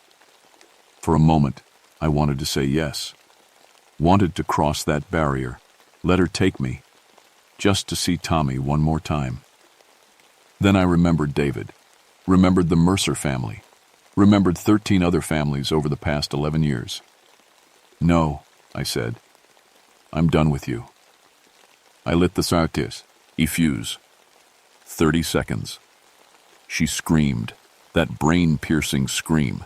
I fell to my knees, blood pouring from my nose again, my ears exploding with pain. She reached across the barrier. The Cherokee stones started cracking, splitting. Her power was too strong. She was breaking through. 20 seconds. She stepped into the circle, the first time she'd crossed it. Her hand reached for me. 10 seconds. I closed my eyes. Thought about Tommy, about my grandfather, about doing one good thing to make up for being too late 17 years ago. 5 seconds. I'm sorry I couldn't save you, Tommy. The dynamite exploded. The blast was massive. I felt myself lifted off the ground, thrown backward. Rocks and dirt rained down. My ears were already damaged from her screaming, but the explosion finished the job. Everything went silent. Perfectly, completely silent. I couldn't hear anything at all. I opened my eyes. The stone circle was gone. Just a crater where it used to be. Smoke and dust filled the air. And the pale woman, she was screaming. I couldn't hear it, but I could see her mouth open wide, her whole body shaking. She was coming apart, dissolving, turning into mist. But she wasn't alone.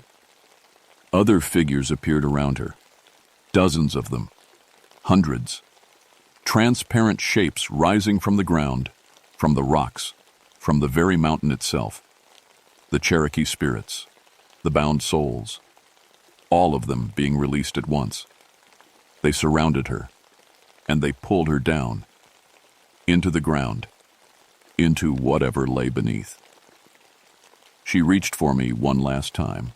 Our eyes met, and in that moment I saw everything she'd seen, everyone she'd taken, including Tommy, my brother, standing among the spirits, watching. He looked peaceful. Then they were gone. All of them. The spirits, the woman. Everything.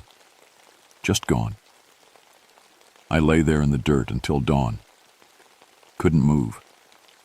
Could barely breathe. My ears were ruined. I'd never hear right again. My body felt like it had been broken and put back together wrong, but I was alive. David found me at sunrise. He'd run down and radioed for help like I told him. They sent up a whole team, helicopters, paramedics, the works. We found the bodies, all 4 Mercers. They pulled them out of the ravine, plus 2 more hikers from a month ago that nobody knew were missing. 6 people dead total. The official report said it was a tragic hiking accident during a freak storm. Mass hysteria causing people to walk off cliffs. It happens sometimes. People get disoriented in fog, lose their sense of direction. Nobody asked about the exploded stone circle. Nobody asked why I had dynamite. Nobody asked about my statement that I'd seen a woman in an old dress.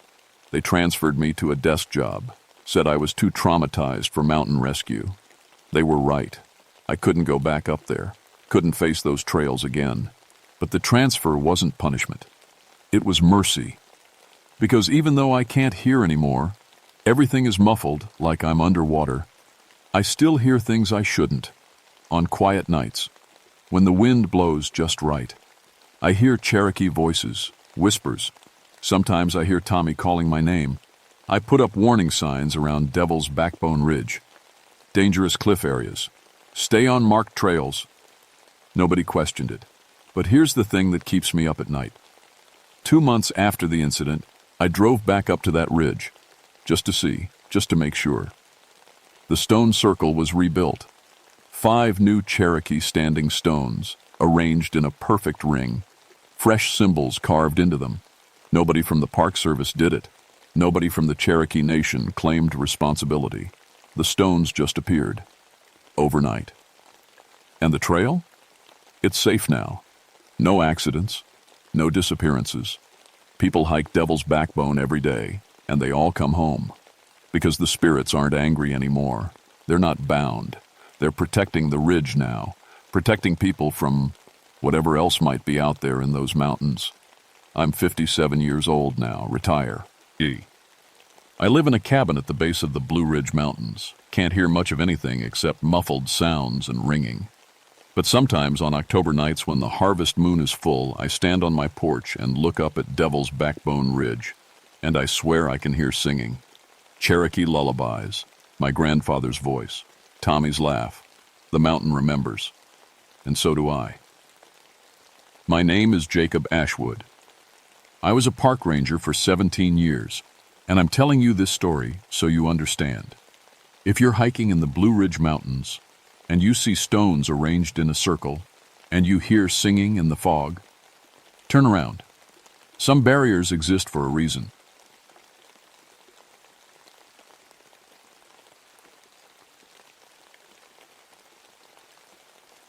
My name is Robert Ashford, and I've been a ranger with the Forest Service for 20 years now.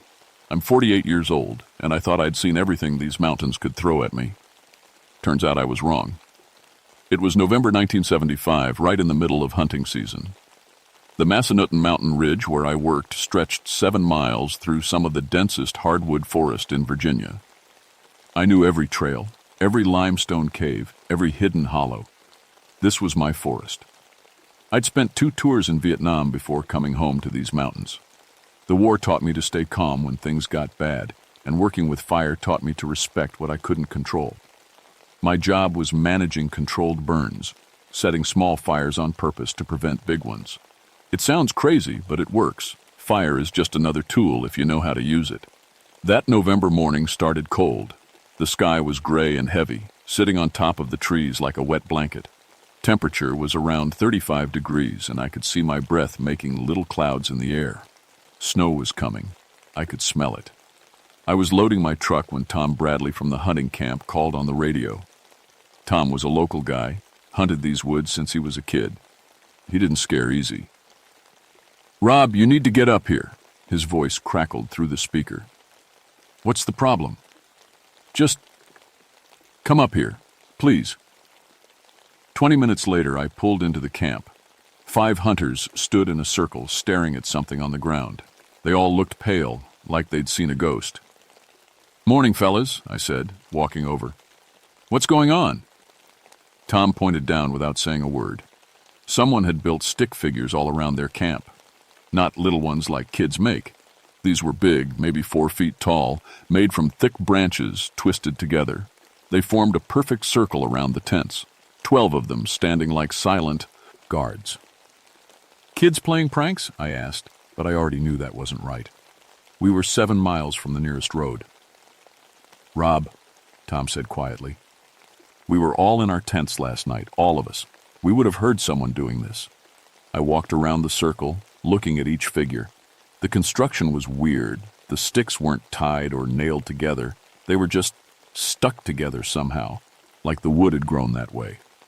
"Probably just some locals trying to scare you city boys," I said, forcing a smile. "You know these mountains have all kinds of old stories. Stick Indians, forest spirits, all that stuff. Just tales to scare children." "These don't look like tales," one of the younger hunters said. I kicked one of the figures over. The sticks clattered apart on the frozen ground. "See? Just sticks. Nothing to worry about." But as I drove away, I kept thinking about those figures, about how quiet Tom had been, about the way the sticks fit together without any rope or wire. That afternoon, I was checking fire breaks on the north side of the ridge when I found more of them. These ones were bigger, maybe 6 feet tall, and they weren't in a circle. They were lined up in a row, all pointing the same direction, pointing deeper into the forest. I called my fire crew on the radio. "Hey, any of you guys been out on the North Ridge today?" "Negative," came the reply. "We're all working the south side." "Anyone reported seeing hikers or kids out here?" "Nothing. Weather's keeping everyone away." "Why?" I looked at the line of stick figures standing there in the gray light. "No reason. Check in with me in 4 hours." The snow started falling as the sun went down. I should have driven back to the ranger station, but something made me stay. Maybe it was my training from the war. When something felt wrong, you didn't ignore it. You investigated. I made camp near the fire break, ate some cold rations, and waited. Around midnight, I heard it. Snap, snap, snap. The sound of branches breaking, coming from the darkness beyond my campfire. I grabbed my flashlight and pointed it toward the noise. The beam cut through the falling snow, showing nothing but trees and shadows. Snap, snap. The sound moved to my left. I spun the light. Still nothing.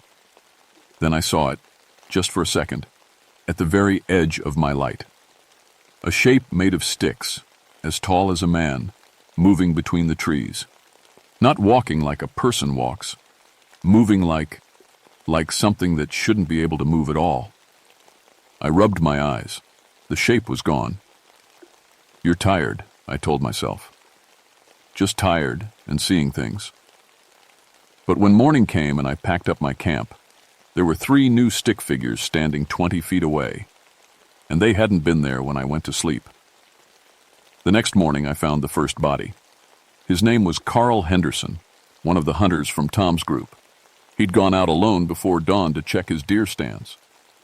Tom called it in around 8 a.m. when Carl didn't come back for breakfast. I found him 2 hours later, about a mile from camp. He was hanging 8 feet off the ground, impaled on sharpened branches that grew straight out from an old oak tree. But that wasn't the worst part. The worst part was that someone, or something, had arranged him like a scarecrow.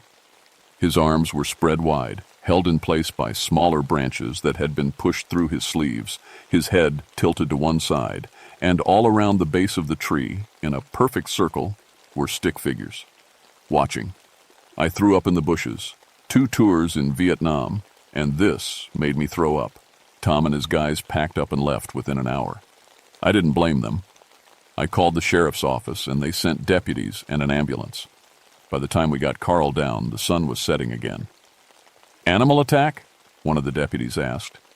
I looked at those sharpened branches, at the way they'd been positioned just right to hold a man's weight. No animal did this. Then what? I didn't have an answer. The sheriff's office closed down the North Ridge to hunting. I spent the next 3 days checking every trail, every campsite, looking for whoever had killed Carl. I carried my old military sidearm now, loaded and ready. That's when I started noticing the patterns. The stick figures were multiplying. Every morning, there were more of them. They showed up along trails, near the fire breaks, around my ranger station. Some were small, others towered over me at 12 feet tall, and they were always pointing, showing directions like signs on a highway. I followed their directions one afternoon, just to see where they led. The path took me to a part of the forest I'd never paid much attention to before. A small valley between 2 ridges, thick with old trees and surrounded by limestone cliffs. In the center of the valley was a clearing, and in the clearing were rocks arranged in a circle. Old rocks, covered in moss and settled deep into the earth. This wasn't a natural formation. Someone had put them there a long time ago. I was standing there, trying to figure out what I was looking at, when I heard it behind me. Snap, snap, snap. I turned around slowly. 3 stick figures stood at the edge of the clearing. As I watched, they began to move, not falling apart and blowing in the wind, actually moving. Their stick arms bent, their stick legs stepped forward. They walked toward me like men walk, but wrong somehow. Wrong in a way that made my brain scream that this wasn't possible. I pulled my gun. Stop right there! They kept coming. I fired twice. The bullets went straight through the middle figure, punching holes in its stick body. It didn't even slow down. I ran. Branches whipped my face as I crashed through the forest. Behind me, I could hear them coming. Not footsteps. Something else. The sound of wood scraping against wood, of branches bending and flexing. And there were more than 3 now. The forest was full of them, moving through the trees on all sides. I made it back to my truck and locked the doors. My hands were shaking so bad I could barely get the key in the ignition. Through the windshield, I could see them emerging from the tree line. Dozens of stick figures standing motionless now, watching me drive away. That night, I sat in my office at the ranger station and tried to make sense of it. I pulled out every book we had on local history and folklore. Most of it was nonsense, ghost stories and legends that people told around campfires. But then I found something in an old journal from the 1890s. A forestry surveyor had written about the Massanutten tribes, Native Americans who'd lived in these mountains hundreds of years ago. He mentioned sacred sites where they held ceremonies, places where they believed the spirit world touched the living world, places they guarded with wooden sentinels, stick Indians. That's what the old stories called them. Guardian spirits made from the forest itself, protecting places humans weren't supposed to go. I'd laughed at those stories my whole life, called them old wives' tales. I wasn't laughing anymore. The phone rang, making me jump. It was Tom Bradley. "Rob, you need to know something. 2 more of my guys are missing, Mike and Steve. They went back up there this afternoon to get some gear we left behind. They never came back." "I'm calling the sheriff." "We already did. Deputies found their truck on the service road, doors wide open, keys still in the ignition. But no sign of them, just..." He paused. "Just more of those stick things. Hundreds of them, Rob. Hundreds." After I hung up, I sat in the dark office and tried to think. Carl was dead. Mike and Steve were missing, and the stick figures were spreading. Whatever was happening in my forest, it was getting worse. The search and rescue team arrived the next morning. 25 people, including sheriff's deputies, volunteers, and 2 tracking dogs. I led them to the area where Tom's hunters had last been seen. We foot, and Mike first. He was in a shallow ravine, his body bent backward over a fallen log, arranged with his arms outstretched. Stick figures surrounded him in 3 concentric circles like he was the center of some terrible ceremony. One of the volunteers, a young woman named Sarah, started crying. "Why would someone do this?" "Everyone stay together," the sheriff ordered. "Nobody goes anywhere alone." We found Steve an hour later. He'd made it almost a quarter mile before they caught him. The stick figures had herded him up against a cliff face. There was nowhere left to run. The dogs wouldn't go near either body. They pulled against their leashes, whining and trying to go back the way we came. Animals know when something's wrong in a way humans don't. "We're shutting down the whole mountain," the sheriff told me. "Nobody comes up here until we catch whoever's doing this." "You think it's a person?" I asked quietly. He gave me a hard look. What else would it be? I could have told him about seeing them move, about shooting one and watching the bullet pass straight through, but I'd sound crazy. Hell, I felt crazy.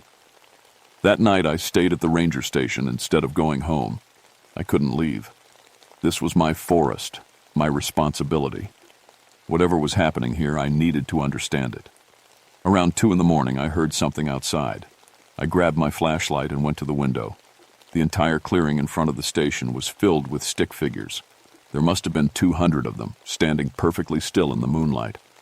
As I watched, they began to move, not walking, but rearranging themselves. They formed shapes, patterns, letters. "Go." That's what they spelled out. "Go." Then they fell apart, collapsing back into random piles of sticks. My radio crackled to life.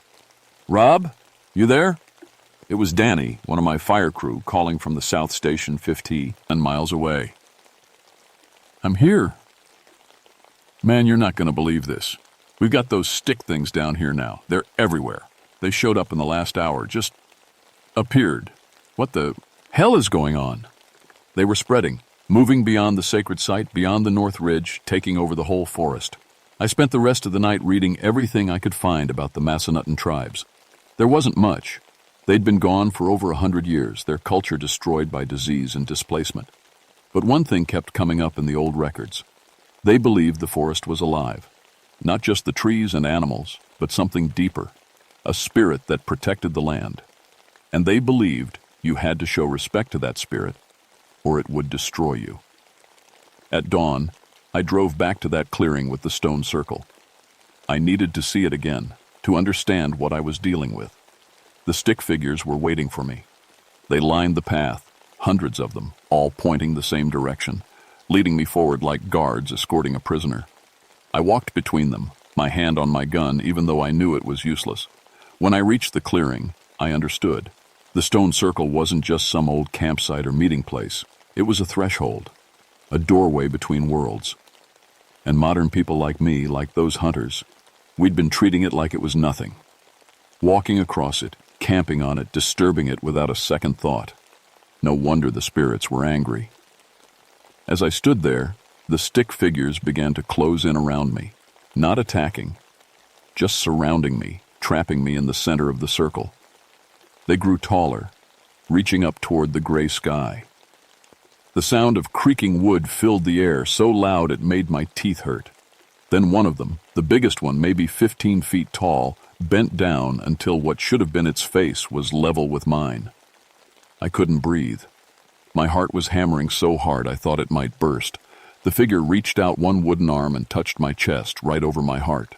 The wood was cold, colder than anything I'd ever felt.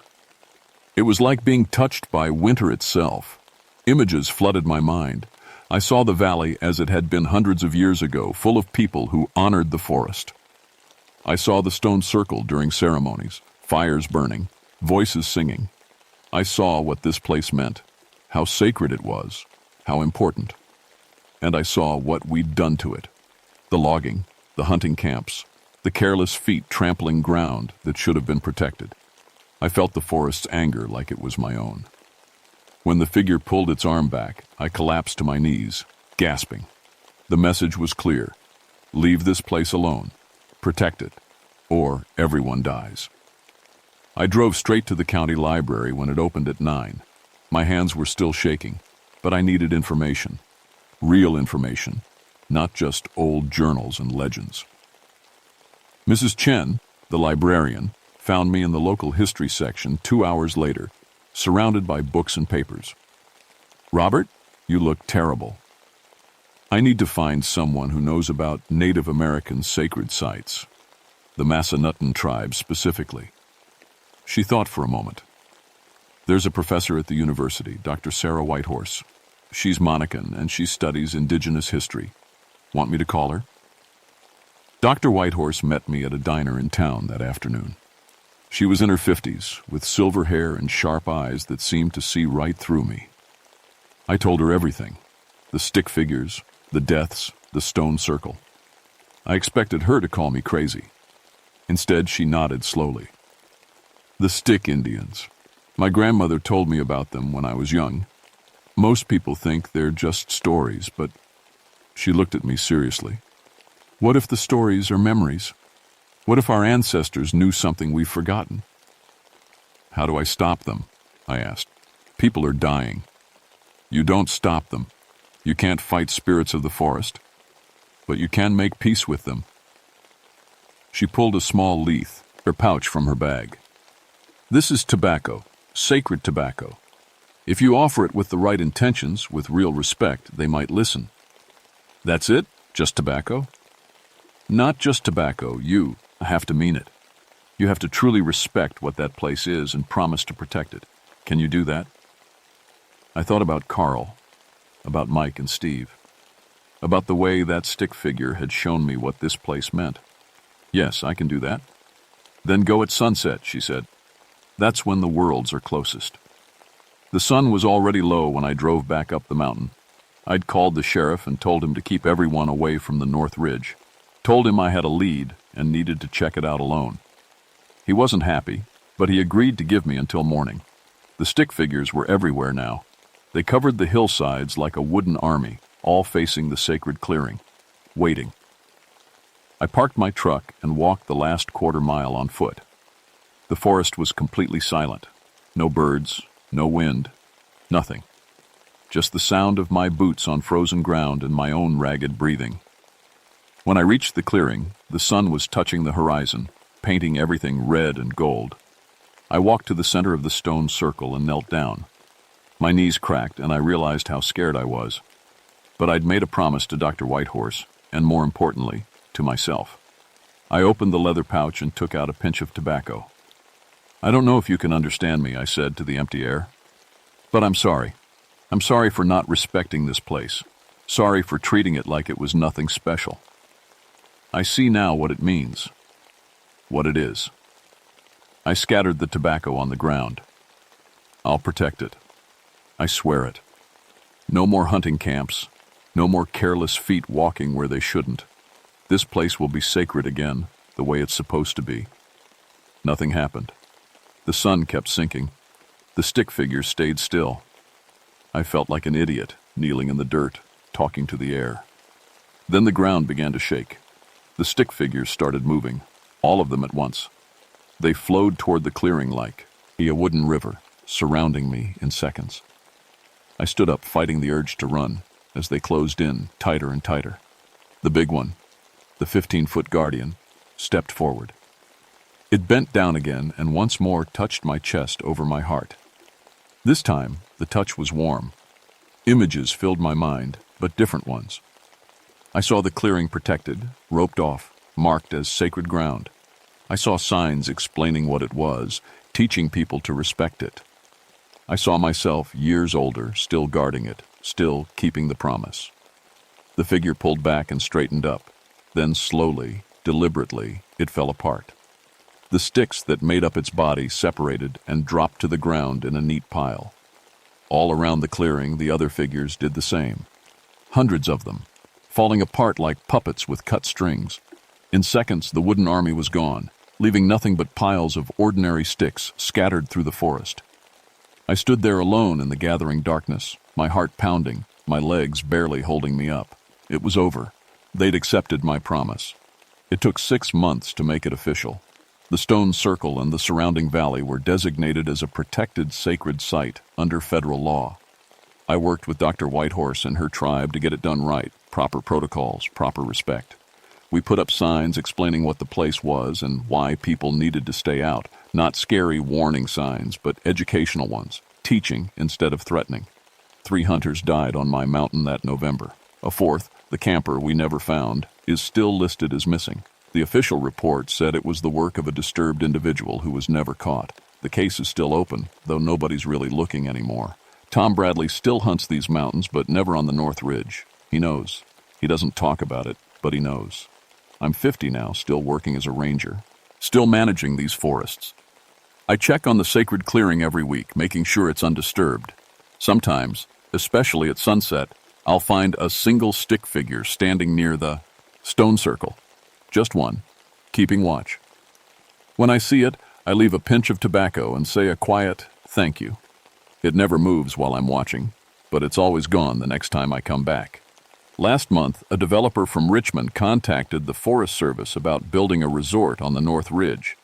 The proposal would have required clear-cutting 50 acres right next to the sacred site. I spent 3 hours on the phone explaining very clearly why that would never, ever happen. That night, I drove up to check on the clearing. It was peaceful, quiet, undisturbed. But as I was leaving, I saw something at the edge of my headlights. Stick figures. Just 3 of them, standing beside the trail, watching. They were smaller than before, maybe 5 feet tall. Almost gentle-looking, if wooden constructions could look gentle. As I drove past, I could have sworn they turned their heads to follow me. I'm not scared anymore. We have an understanding now, the forest and me. I protect the sacred places, and the stick Indians leave the rest alone. It's a good arrangement. But every time I train a new ranger, I make sure to tell them about the North Ridge, about respecting the places we don't fully understand. Some of them think I'm superstitious. That's fine. They don't need to believe me. They just need to respect the boundaries. Because I know what happens when you don't. I've seen it. And on quiet nights when the wind moves through the trees just right, I can still hear it. The snap, snap, snap of branches moving where nothing should be able to move at all. The forest remembers. The forest always remembers. And as long as I'm alive, I'll make sure everyone else remembers too.